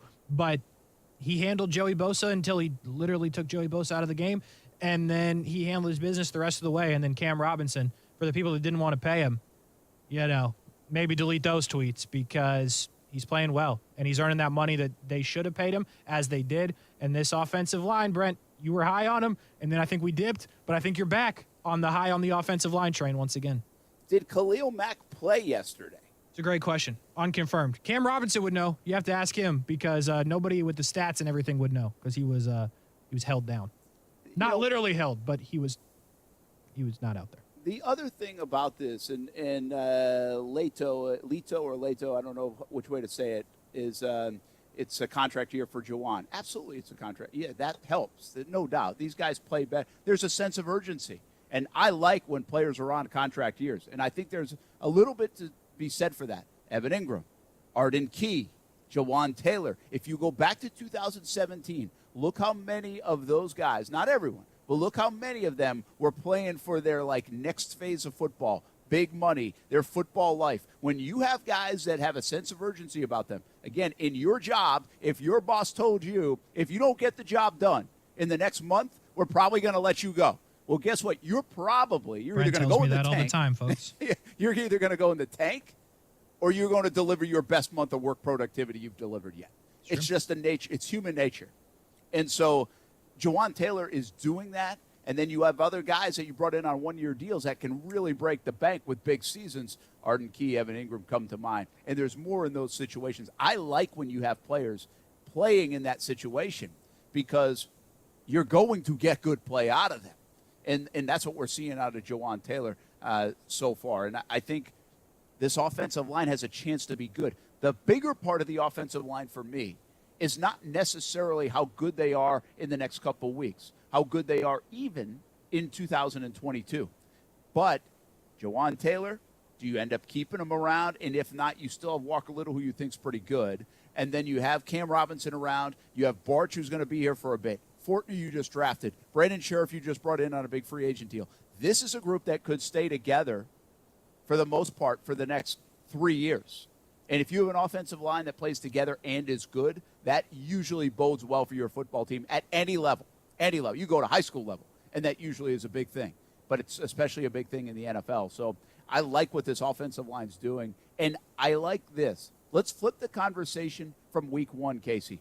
I did not think after week one Trevor trusted the offensive line. We talked about how much Trevor did not trust in his rookie year. The coaching staff, especially Urban, his receivers dropping the football, his offensive line, he was running for his life at times, even though he only got sacked like 31 times. He saved a lot of those. Well, you go into week one against Washington. I think he trusts the coaching staff. He doesn't know them all, but he trusts them. I think he trusts his guys a little bit more because they bring in Kirk and Ingram and Zay Jones to go along with the sure-handed Marvin Jones. But after week one, I don't think he trusted that offensive line. Agree. He was like, oh, my gosh, right? I feel like that was it. Why wouldn't you be? You got pressured. Half the time you dropped back, you were under duress. And now he trusts Doug Peterson more than ever before because he made him go 25 of 30 last week against Indianapolis. Called a great game plan. And so everybody trusts Doug. And this offensive line kept him clean. And this offensive line kept him clean again yesterday. He got hit like the one time when he ran up the middle and threw it into the back of the end zone, throwing it away. He got hit pretty good there. But outside of that, he wasn't getting hit like he got hit in the Washington game. And so the trust factor for Trevor is at an all-time high in the NFL right now. Yes. Now, it took 20 games to get there. Hey, as long as you get there, right? But I think that's a massive deal now. I think you have to be able to trust what's around you as a QB, and especially as a young QB. And that offensive line playing the way they are.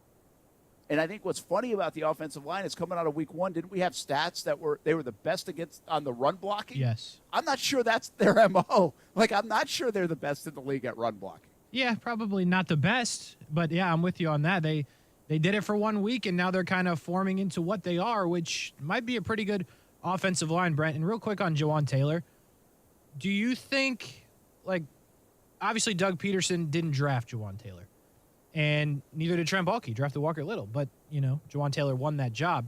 If you are Doug Peterson in this situation, do you think he's kind of like, hey, I don't really care what happened before I got here because I'm here now. He's playing good football, which would be the reason you re-sign him if he continues this way for, 17 games.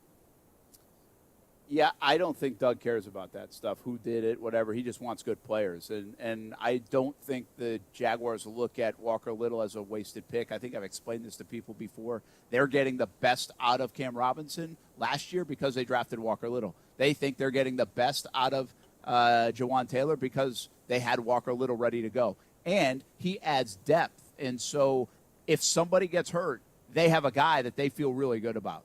And while the fan and even me at times have said, did you waste a pick? I mean, you're not playing a 45th overall pick. I don't think the Jags feel that way. And I can see their logic in all of that. I get it because you need some depth, and you are a play away at every position from needing the next guy. You probably could have done better from a production standpoint with that 45th overall pick.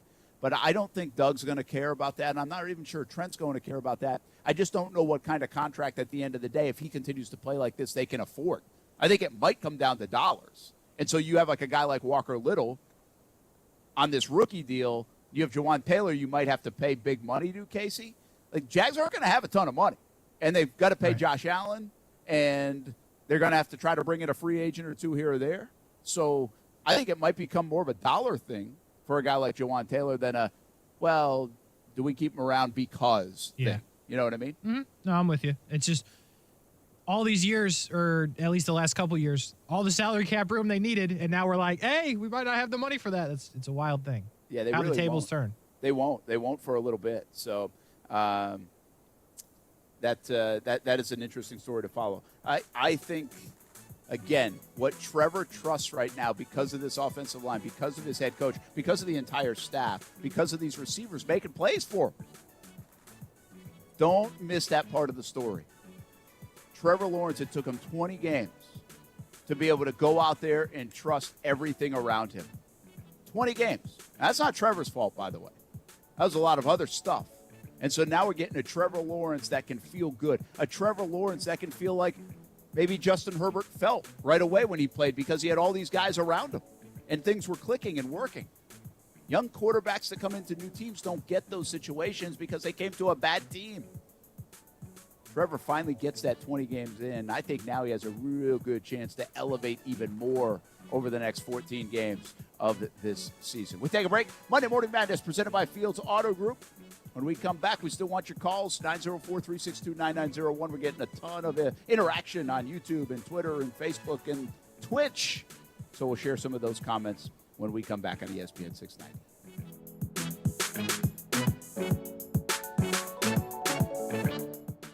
Now, the First Alert forecast on ESPN 690. Pretty hot day today, and a good deal of sunshine, highs near 90. Increasing cloudiness tonight near 70 and becoming partly to mostly cloudy and rather humid tomorrow. A few showers developing especially south of Interstate 10 later in the day and into the evening with highs near 85.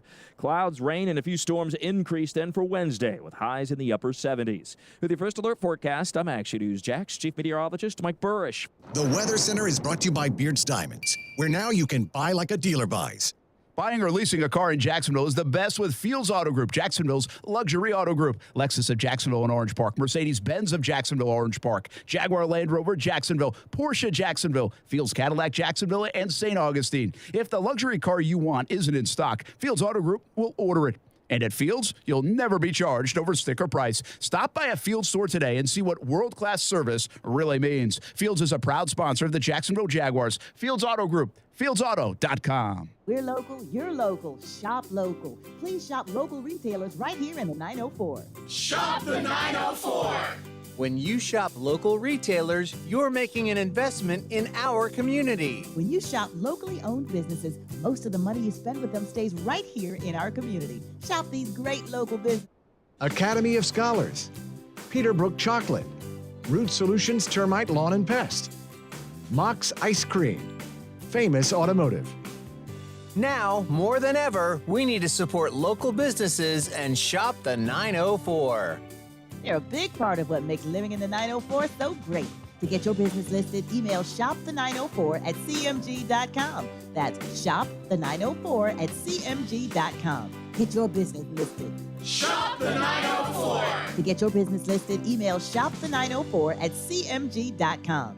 In Florida, it's not if the storms are coming, it's when the storms are coming. And that's why you need the Chief. Jacksonville's chief meteorologist, Mike Burrish, with a proven track record of keeping local families safe. Rain, heat, hurricanes, flooding, tornadoes. We get it all. Just more reasons why you need the Chief. Chief Meteorologist Mike Burrish, backed by the First Alert Weather Team. Only on CBS 47 and Fox 30 Action News Jax. Ready to elevate your lifestyle? You can do that at iCryo in St. Johns County, and you can find them at iCryo.com. We all do it in the Martineau household, my wife, the kids. I was just over there the other day. Recovery is an important part of staying healthy. The cryotherapy chamber, red light therapy, the sauna, compression, just some of the ways you can do that at iCryo in St. Johns County at the Pavilion at Durbin Park.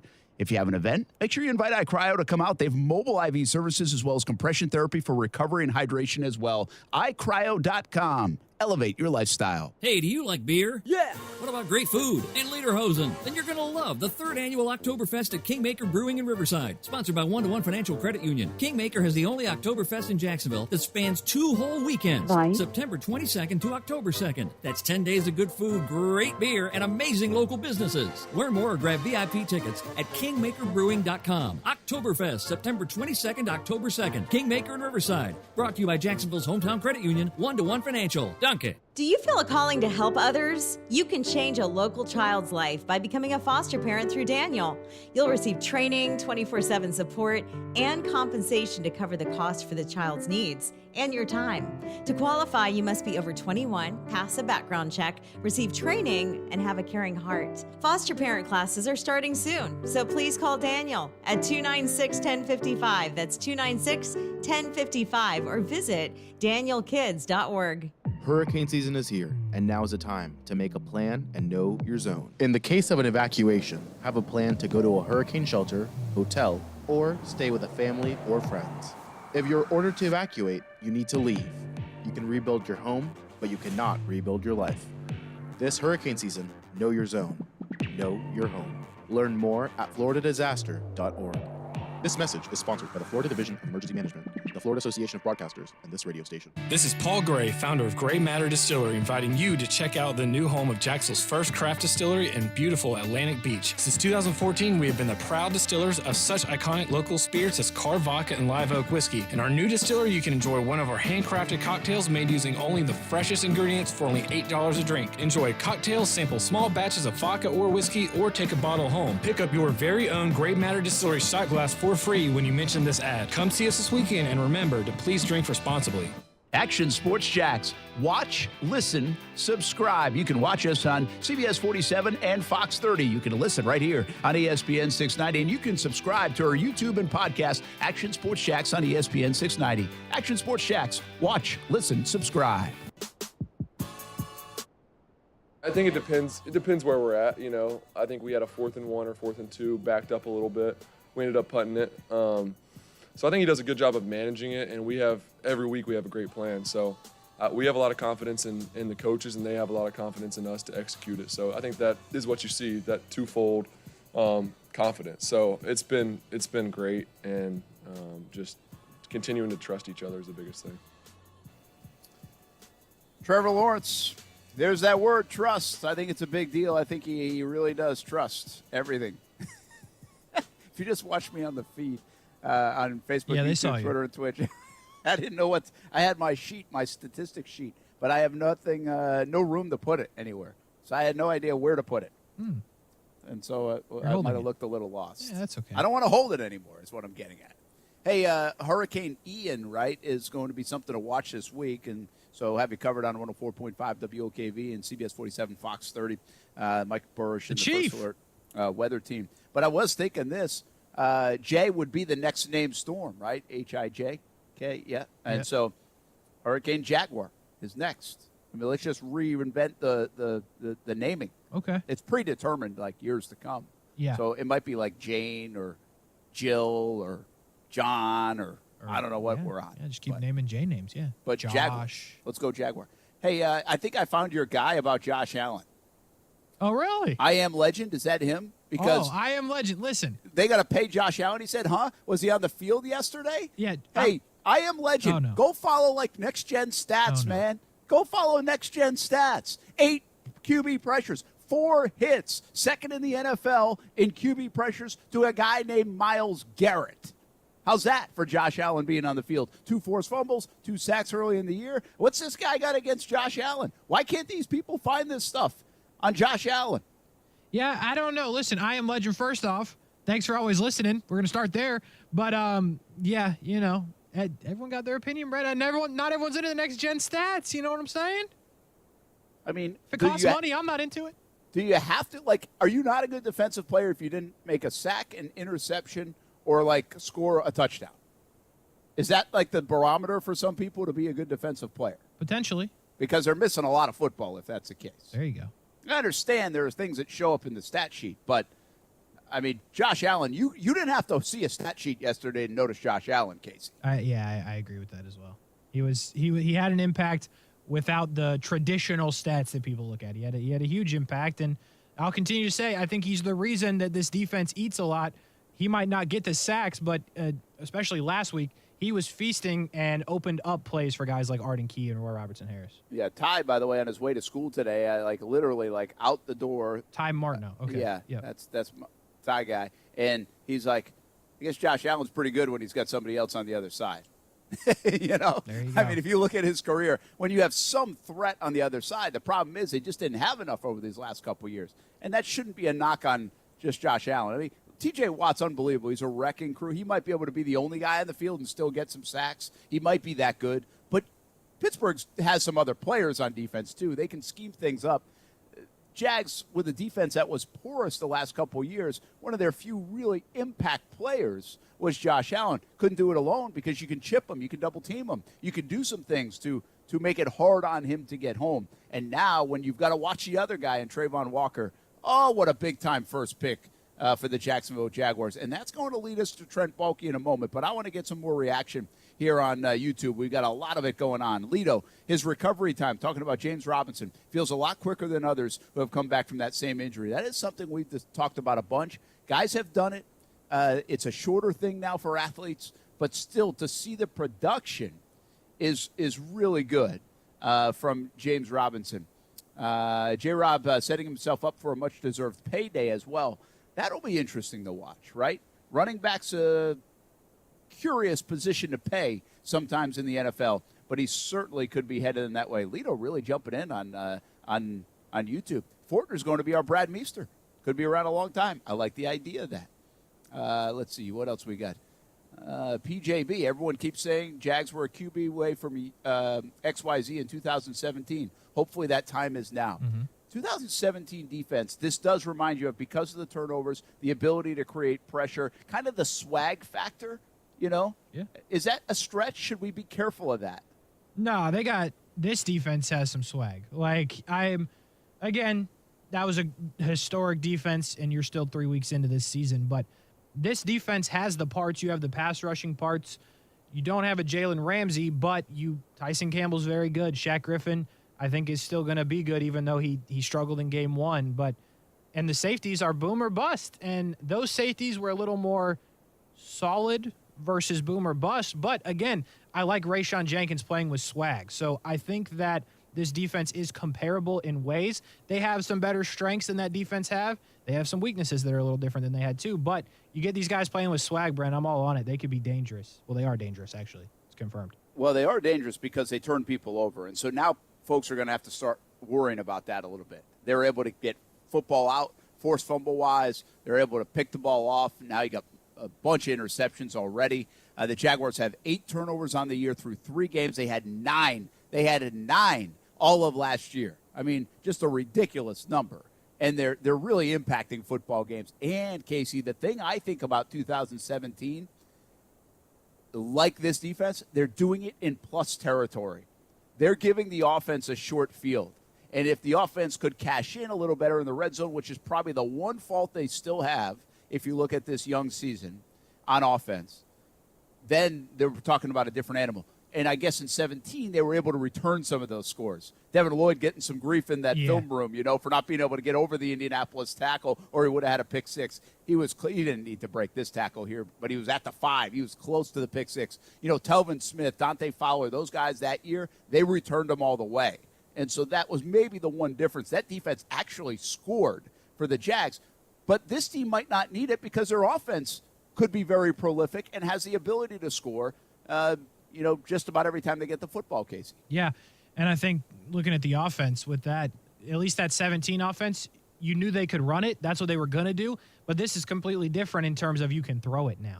And that's obviously the point of the conversation, but it makes it that much tougher. So, yes, can they start to return some of these turnovers, forced fumbles, and interceptions? Probably. Again, it's still young, Brent. If they're this good in week 3, when we get to week 16, this might be legit. Andy says, I think it's important to not get carried away with big wins like yesterday. It was a fun game, but the team isn't the finished article yet. Hey, Andy, get carried away, baby. Enjoy it. It's 2-1. It's dominant football. Last time we saw this team play dominant football, it was that Ravens game week 3, and it was like, wow, holy cow, this team might be pretty good. It was Houston to open the year that year. Wow, this team might be pretty good. Well, the Indianapolis Colts, the Chargers games this year, reminiscent of those two. And that Ravens team, I don't remember 17. I don't think they were unbelievable that year. I think they were just okay. But when they beat the Ravens in London to that degree, it got everybody's attention. It was one thing to beat Houston. It was the opening week. Things were kind of crazy in the opening week. But when they lost to Tennessee 9-6 the second week, and then they beat Baltimore, and they put it on them now, people were like, whoa, let's keep an eye on these guys. That might be for real. Well, that's exactly what happened yesterday. They beat a team that people are talking about, the Chargers. Banged up, who cares? They beat them, and they beat them out there, and they beat them good. And I think the NFL yesterday woke up.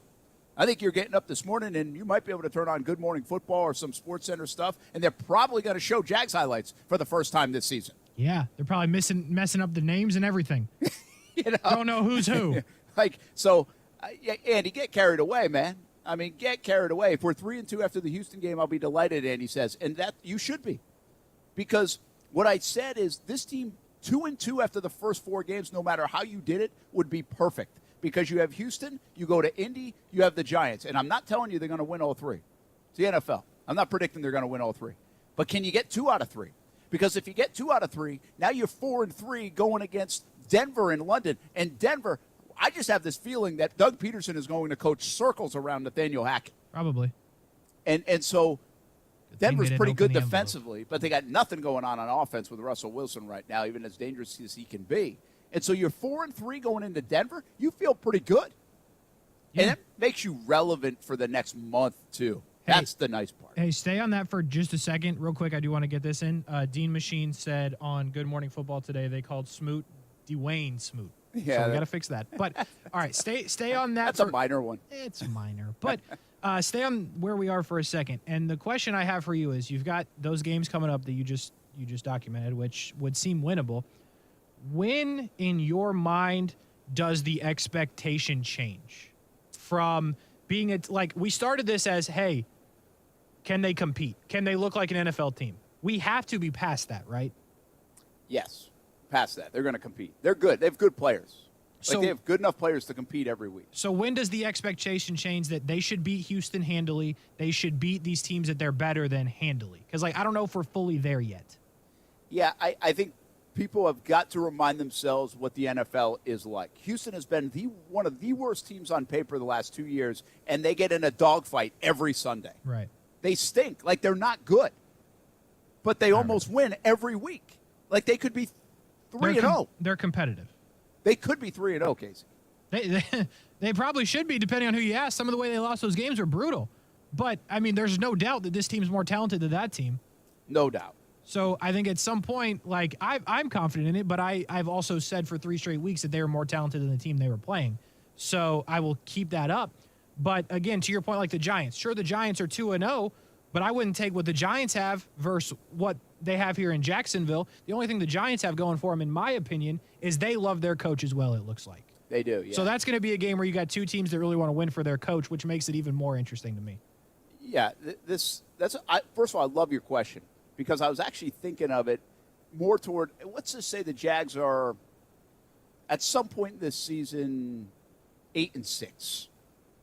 Coming down the stretch. And I thought to myself on the flight home last night, I was like, this could easily turn into now the Jags, because they're 8-6, are expected to win 10 games, win the AFC South, and what if it doesn't happen late in the season and you go home disappointed, right? Well, first of all, give me that situation any day of the week and twice on Sunday, and I'll take my chances. Mm-hmm. But I do think that happens. And I think you're right about the shift. And has it already happened? There are a lot of people all of a sudden around the NFL saying Jags are going to win the AFC South. How many times did you see that yesterday from a national guy? Jags are going to win the AFC South. A bit. Yeah, quite a bit. And so has that shifted? I would say not should they beat Houston handily. Not should they beat the Giants handily. That they should win enough games to win the AFC South. That's what I would ask. Are we already there that we have changed the expectation that this team is good enough and better than to win the AFC South? And we might already have gotten there. Yeah. So is there going to be disappointment if that doesn't happen? I think it's too soon. If we're being real and we check ourselves a little bit, I think it's too soon for that. I want to see where this football team is at after the Giants game, going to London 7 weeks in. That, to me, is a good indicator. Because, again, if the Jags can even be 4-3 at that point, you're in a really good spot because you are going to win some games down the stretch. You have a middle of the season that on paper at the start of the year looked really difficult, but now you might feel good enough about beating the Broncos. I still don't think you're going to feel good about beating the Chiefs. You're going to have to pull something special there, but you might feel good about beating the Raiders. You probably should. Everyone's doing it. It's a league effort right now. And so that AFC West that looks so daunting certainly is not nearly as daunting.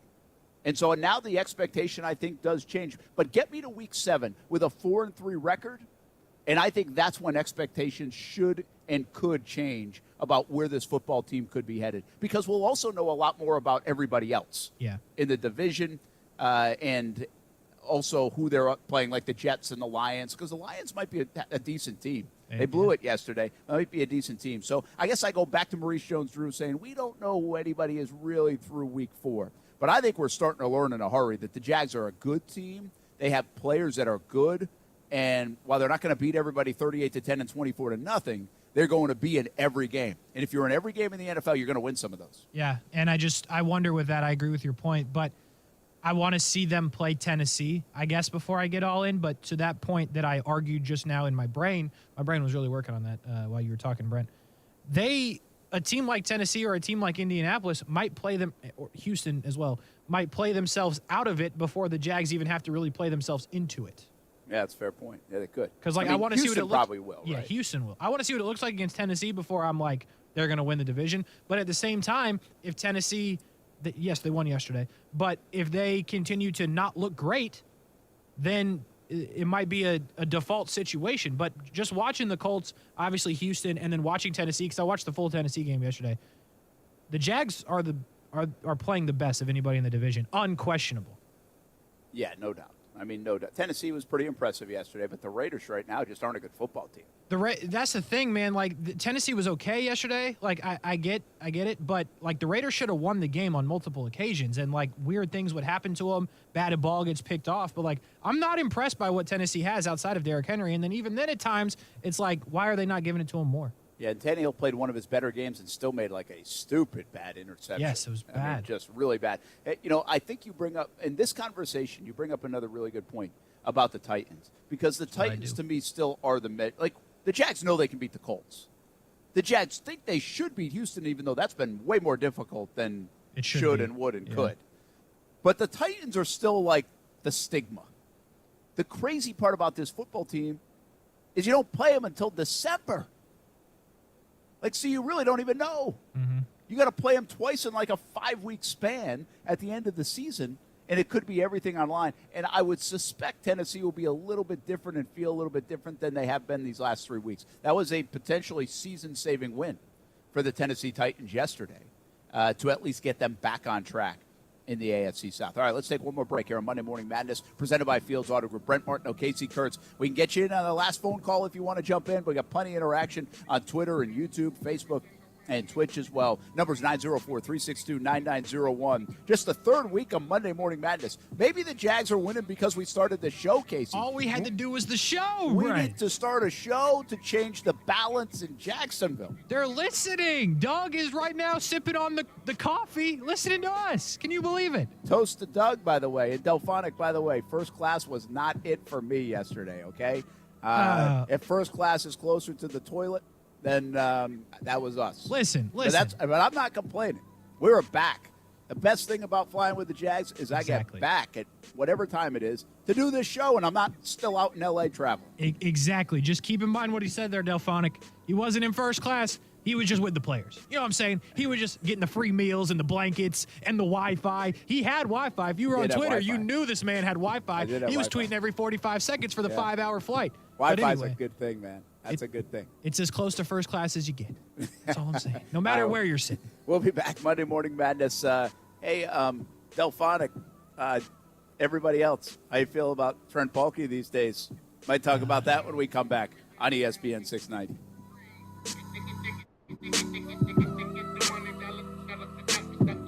Children's Home Society of Florida's 38th annual Caring Chefs is back. Join us Sunday, October 23rd at the Glass Factory and try samples from the First Coast finest chefs, sommeliers, and craft brewers, all for a good cause. Buy tickets today at chsfl.org/chefs. ESPN 690 is home for the Florida Sportsman Fishing Show hosted by Captain Rick Riles. Tune in every Saturday morning from 7 to 9 a.m. to find out what's biting now. Fishing so fresh, you can almost smell it. We're local, you're local. Shop local. Please shop local retailers right here in the 904. Shop the 904. When you shop local retailers, you're making an investment in our community. When you shop locally owned businesses, most of the money you spend with them stays right here in our community. Shop these great local businesses. Financial Institute. We make the shirt. Zero Risk. Jack's Beach Body. Florida Pump Service. Armstrong Fence Company. Now, more than ever, we need to support local businesses and shop the 904. They're a big part of what makes living in the 904 so great. To get your business listed, shop the 904 at cmg.com. That's shop the 904 at cmg.com. Get your business listed. Shop the 904. To get your business listed, email shop the 904 at cmg.com. For the past 70 years, Pine Castle has been serving adults with intellectual and developmental differences through opportunities to learn, work, and connect. Participants learn valuable skills from basic training to hands-on job experience. As we celebrate 70 years in Northeast Florida, we need your help to complete our Pathways to Possibilities capital campaign. To learn more or make a gift, please go to pinecastle.org. Is your digital marketing strategy keeping you up at night? Do you have more questions than answers? CMG Local Solutions can help you take all the guesswork out of digital marketing. Let CMG Local Solutions create the best marketing plan for your global, regional, or local business. CMG Local Solutions has the right tools to fit your business's marketing needs. Learn more at cmglocalsolutions.com/Jacksonville. That's cmglocalsolutions.com/Jacksonville. I'll second guest dinners with friends because they can be interrupted by diarrhea, gas, bloating, stomach pain, or oily stools. It turns out I have EPI, or exocrine pancreatic insufficiency, which means I'm missing the enzymes needed to digest food. My doctor prescribed Creon, pancrelipase, an oral prescription medication that replaces pancreatic digestive enzymes. Creon treats EPI due to cystic fibrosis, chronic pancreatitis, pancreatectomy, or other conditions. Creon may increase your chance of fibrosing colonopathy, a rare bowel disorder. Tell your doctor if you have a history of intestinal blockage or scarring or thickening of your bowel wall, if you're allergic to pork, or if you have gout, kidney problems, or worsening of painful swollen joints. Call your doctor if you have any unusual or severe gastrointestinal symptoms or allergic reactions. Take Creon as directed by your doctor and always with food. Do not chew capsules, as this may cause mouth irritation. Other side effects may include blood sugar changes, gas, dizziness, sore throat, and cough. These are not all the side effects of Creon. Creon is the #1 prescribed EPI treatment. Ask your doctor about Creon for EPI and visit creoninfo.com or call 800-633-9110 to learn more. That's CREONinfo.com. Is your digital marketing strategy keeping you up at night? Do you have more questions than answers? CMG Local Solutions can help you take all the guesswork out of digital marketing. Let CMG Local Solutions create the best marketing plan for your global, regional, or local business. CMG Local Solutions has the right tools to fit your business's marketing needs. Learn more at cmglocalsolutions.com/Jacksonville. That's cmglocalsolutions.com/Jacksonville. Life always has its challenges, but if you feel hopeless or suicidal, you don't have to face it alone. I'm Dr. Christine Caulfield, CEO of LSF Health Systems, and our free Link to Life program can help. We'll connect you with a care coordinator who will work with you to build better tomorrows. Please take suicide off the table. Contact Link to Life at 904-582-3252 or visit lsfhealthsystems.org. It's the Blitz Scoreboard Show every Friday night at 9 p.m. on ESPN 690. Join Brent Martineau, Kasey Kuhrts, and the Hall of Famer Kevin Sullivan for scores, analysis, interviews, and live video of games on the ESPN 690 social media platforms. Typically on a 4th and 1, it could pop like that, because they had been, in that first half, or really I guess it was the third quarter. They had, were kind of stacking, loading the box up. They had a 6-man fronts. They ran out of 5-man fronts, and our guys did a great job of just sort of caving that left side down, and J-Rob did an outstanding job of just hitting the edge and going. So it happens that way, Glad it happened to us. I hear what he's saying, too. It does happen that way. When you bust on a 4th and 1, you get through. A lot of times around midfield, you're home free. That's what happened to James Robinson. That's Doug Peterson right there. Monday Morning Madness presented by Fields Auto Group. Brent Martineau, Kasey Kuhrts. About 5 minutes to go here on ESPN 690. Thanks for all the comments, some of the calls as well. We do this each and every Monday morning, win or lose, 8 a.m. until 10 a.m., the newest show here in Jacksonville and on ESPN 690. We'll have Brent and Friends coming up 3 p.m. until 6 p.m. Maurice Jones-Drew in the 3 o'clock hour. Rasheen Mathis in the 4 o'clock hour. Brent and Kasey Kuhrts in every hour. Then 6 p.m. to 7 p.m. overtime with Kuhrts and Middleton. 7 p.m. we have Jags Report live at Sneakers in Jack's Beach. Jamal Agnew is going to be our guest. And we also have Monday Night Football tonight on ESPN 690 as well. We want to thank our friends at Fields Auto Group for supporting this brand new show in town. Buying or leasing a car in Jacksonville is the best with Fields Auto Group, Jacksonville's luxury auto group. Lexus of Jacksonville and Orange Park, Mercedes-Benz of Jacksonville and Orange Park, Jaguar Land Rover Jacksonville, Porsche Jacksonville, Fields Cadillac Jacksonville, and in St. Augustine. If the luxury car you want is not in stock, Fields Auto Group will order it. And at Fields, you'll never be charged over sticker price. Stop by a Fields store today and see what world-class service really means. And we can tell you all about it because my wife leases a car from Fields Cadillac, and that means she's part of the Fields Matters Amenities program. Valet service, complimentary loaner cars, complimentary car washes, gourmet cafes, serving breakfast and lunch, senior and military discounts. It's world-class service at Fields Auto Group, Jacksonville's luxury auto group. Fields is a proud sponsor of the Jacksonville Jaguars. FieldsAuto.com. All right, back to the story that should be talked about a little bit more. And all I have to do is say a name, and it will spark some fire if you go back to January, even December, early February, even into March and free agency. And now, one of the great turnarounds in the history of fandom. Trent Baalke, everybody. Trent Baalke, Kasey. I know. Trent freaking Baalke. I know. It's underway. I mean, they love him. The turn is underway. I don't think the fans will love him yet because I don't think they're ready to admit, oh my gosh, we did that to that man? Yeah, it was rough. It was rough. I mean, what character development if you're Trent Baalke? I mean, you believe in yourself, you got to, but now at this point, the people love you. For now, right? I'll go all the way with that. Trent Baalke's not buying his own drinks anymore. Before he was people were making him buy them drinks. Now the people are buying him drinks. He's never have to buy drinks at the city again. It's incredible. Truly though, for him, it is pretty cool that, well, it wasn't cool, but like my man got buried, right? And like he just kept powering on, and like he kind of made jokes about it when they had the press availability with him, and you know, we all were like, okay, Trent. And then now we're like, Trent. So good for him, man. Full circle for him in like 6 months. Yeah, I think the story right now, I wasn't ready. Somebody asked me about this story. Gosh, I forget, last week. Somebody's like, are you talking enough? I said, I don't know if everybody's ready for the Baalke story yet. I think we have to get halfway through the year and see where the team's at. Again, get me 7 games in and see where that. But there's no doubt we can start building it a little. Because if you weren't around here 7 or 8, 9 months ago, it'll be 9 months now. If you weren't around for the back half of December through early February, I'm not sure I could adequately describe to you the venom that man took. It was wild. And it was, he walked out of games at Jags headquarters, and people were slandering that man. I mean, they were yelling at him.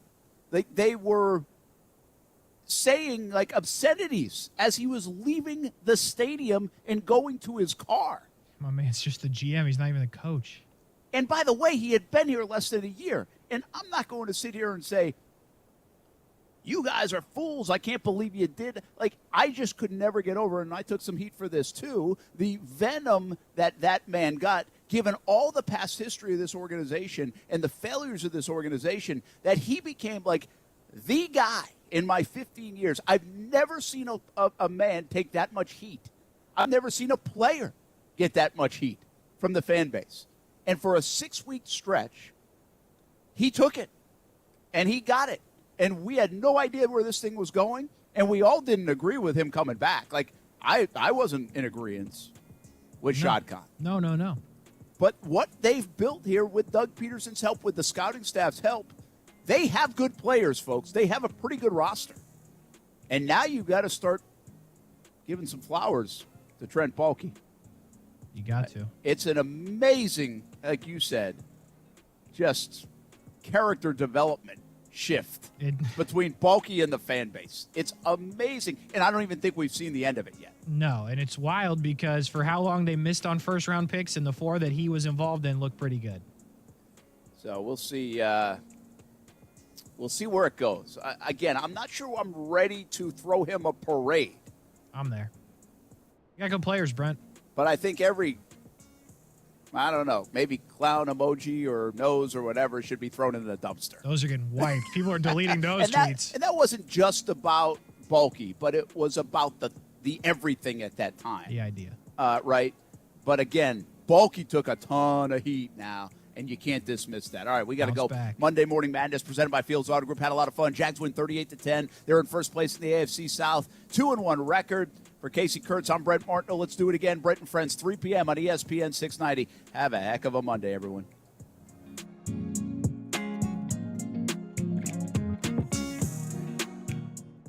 If you've been involved in a car accident and are not sure of your legal options, call the law offices of Anajar and Levine at 904-600-4000. That's 904-600-4000 and take back control of your life. Office in Jacksonville. Well, that ding-dong doorbell company is at it again, admitting to giving out customers video footage over 11 times without the customer's knowledge or consent. This is out.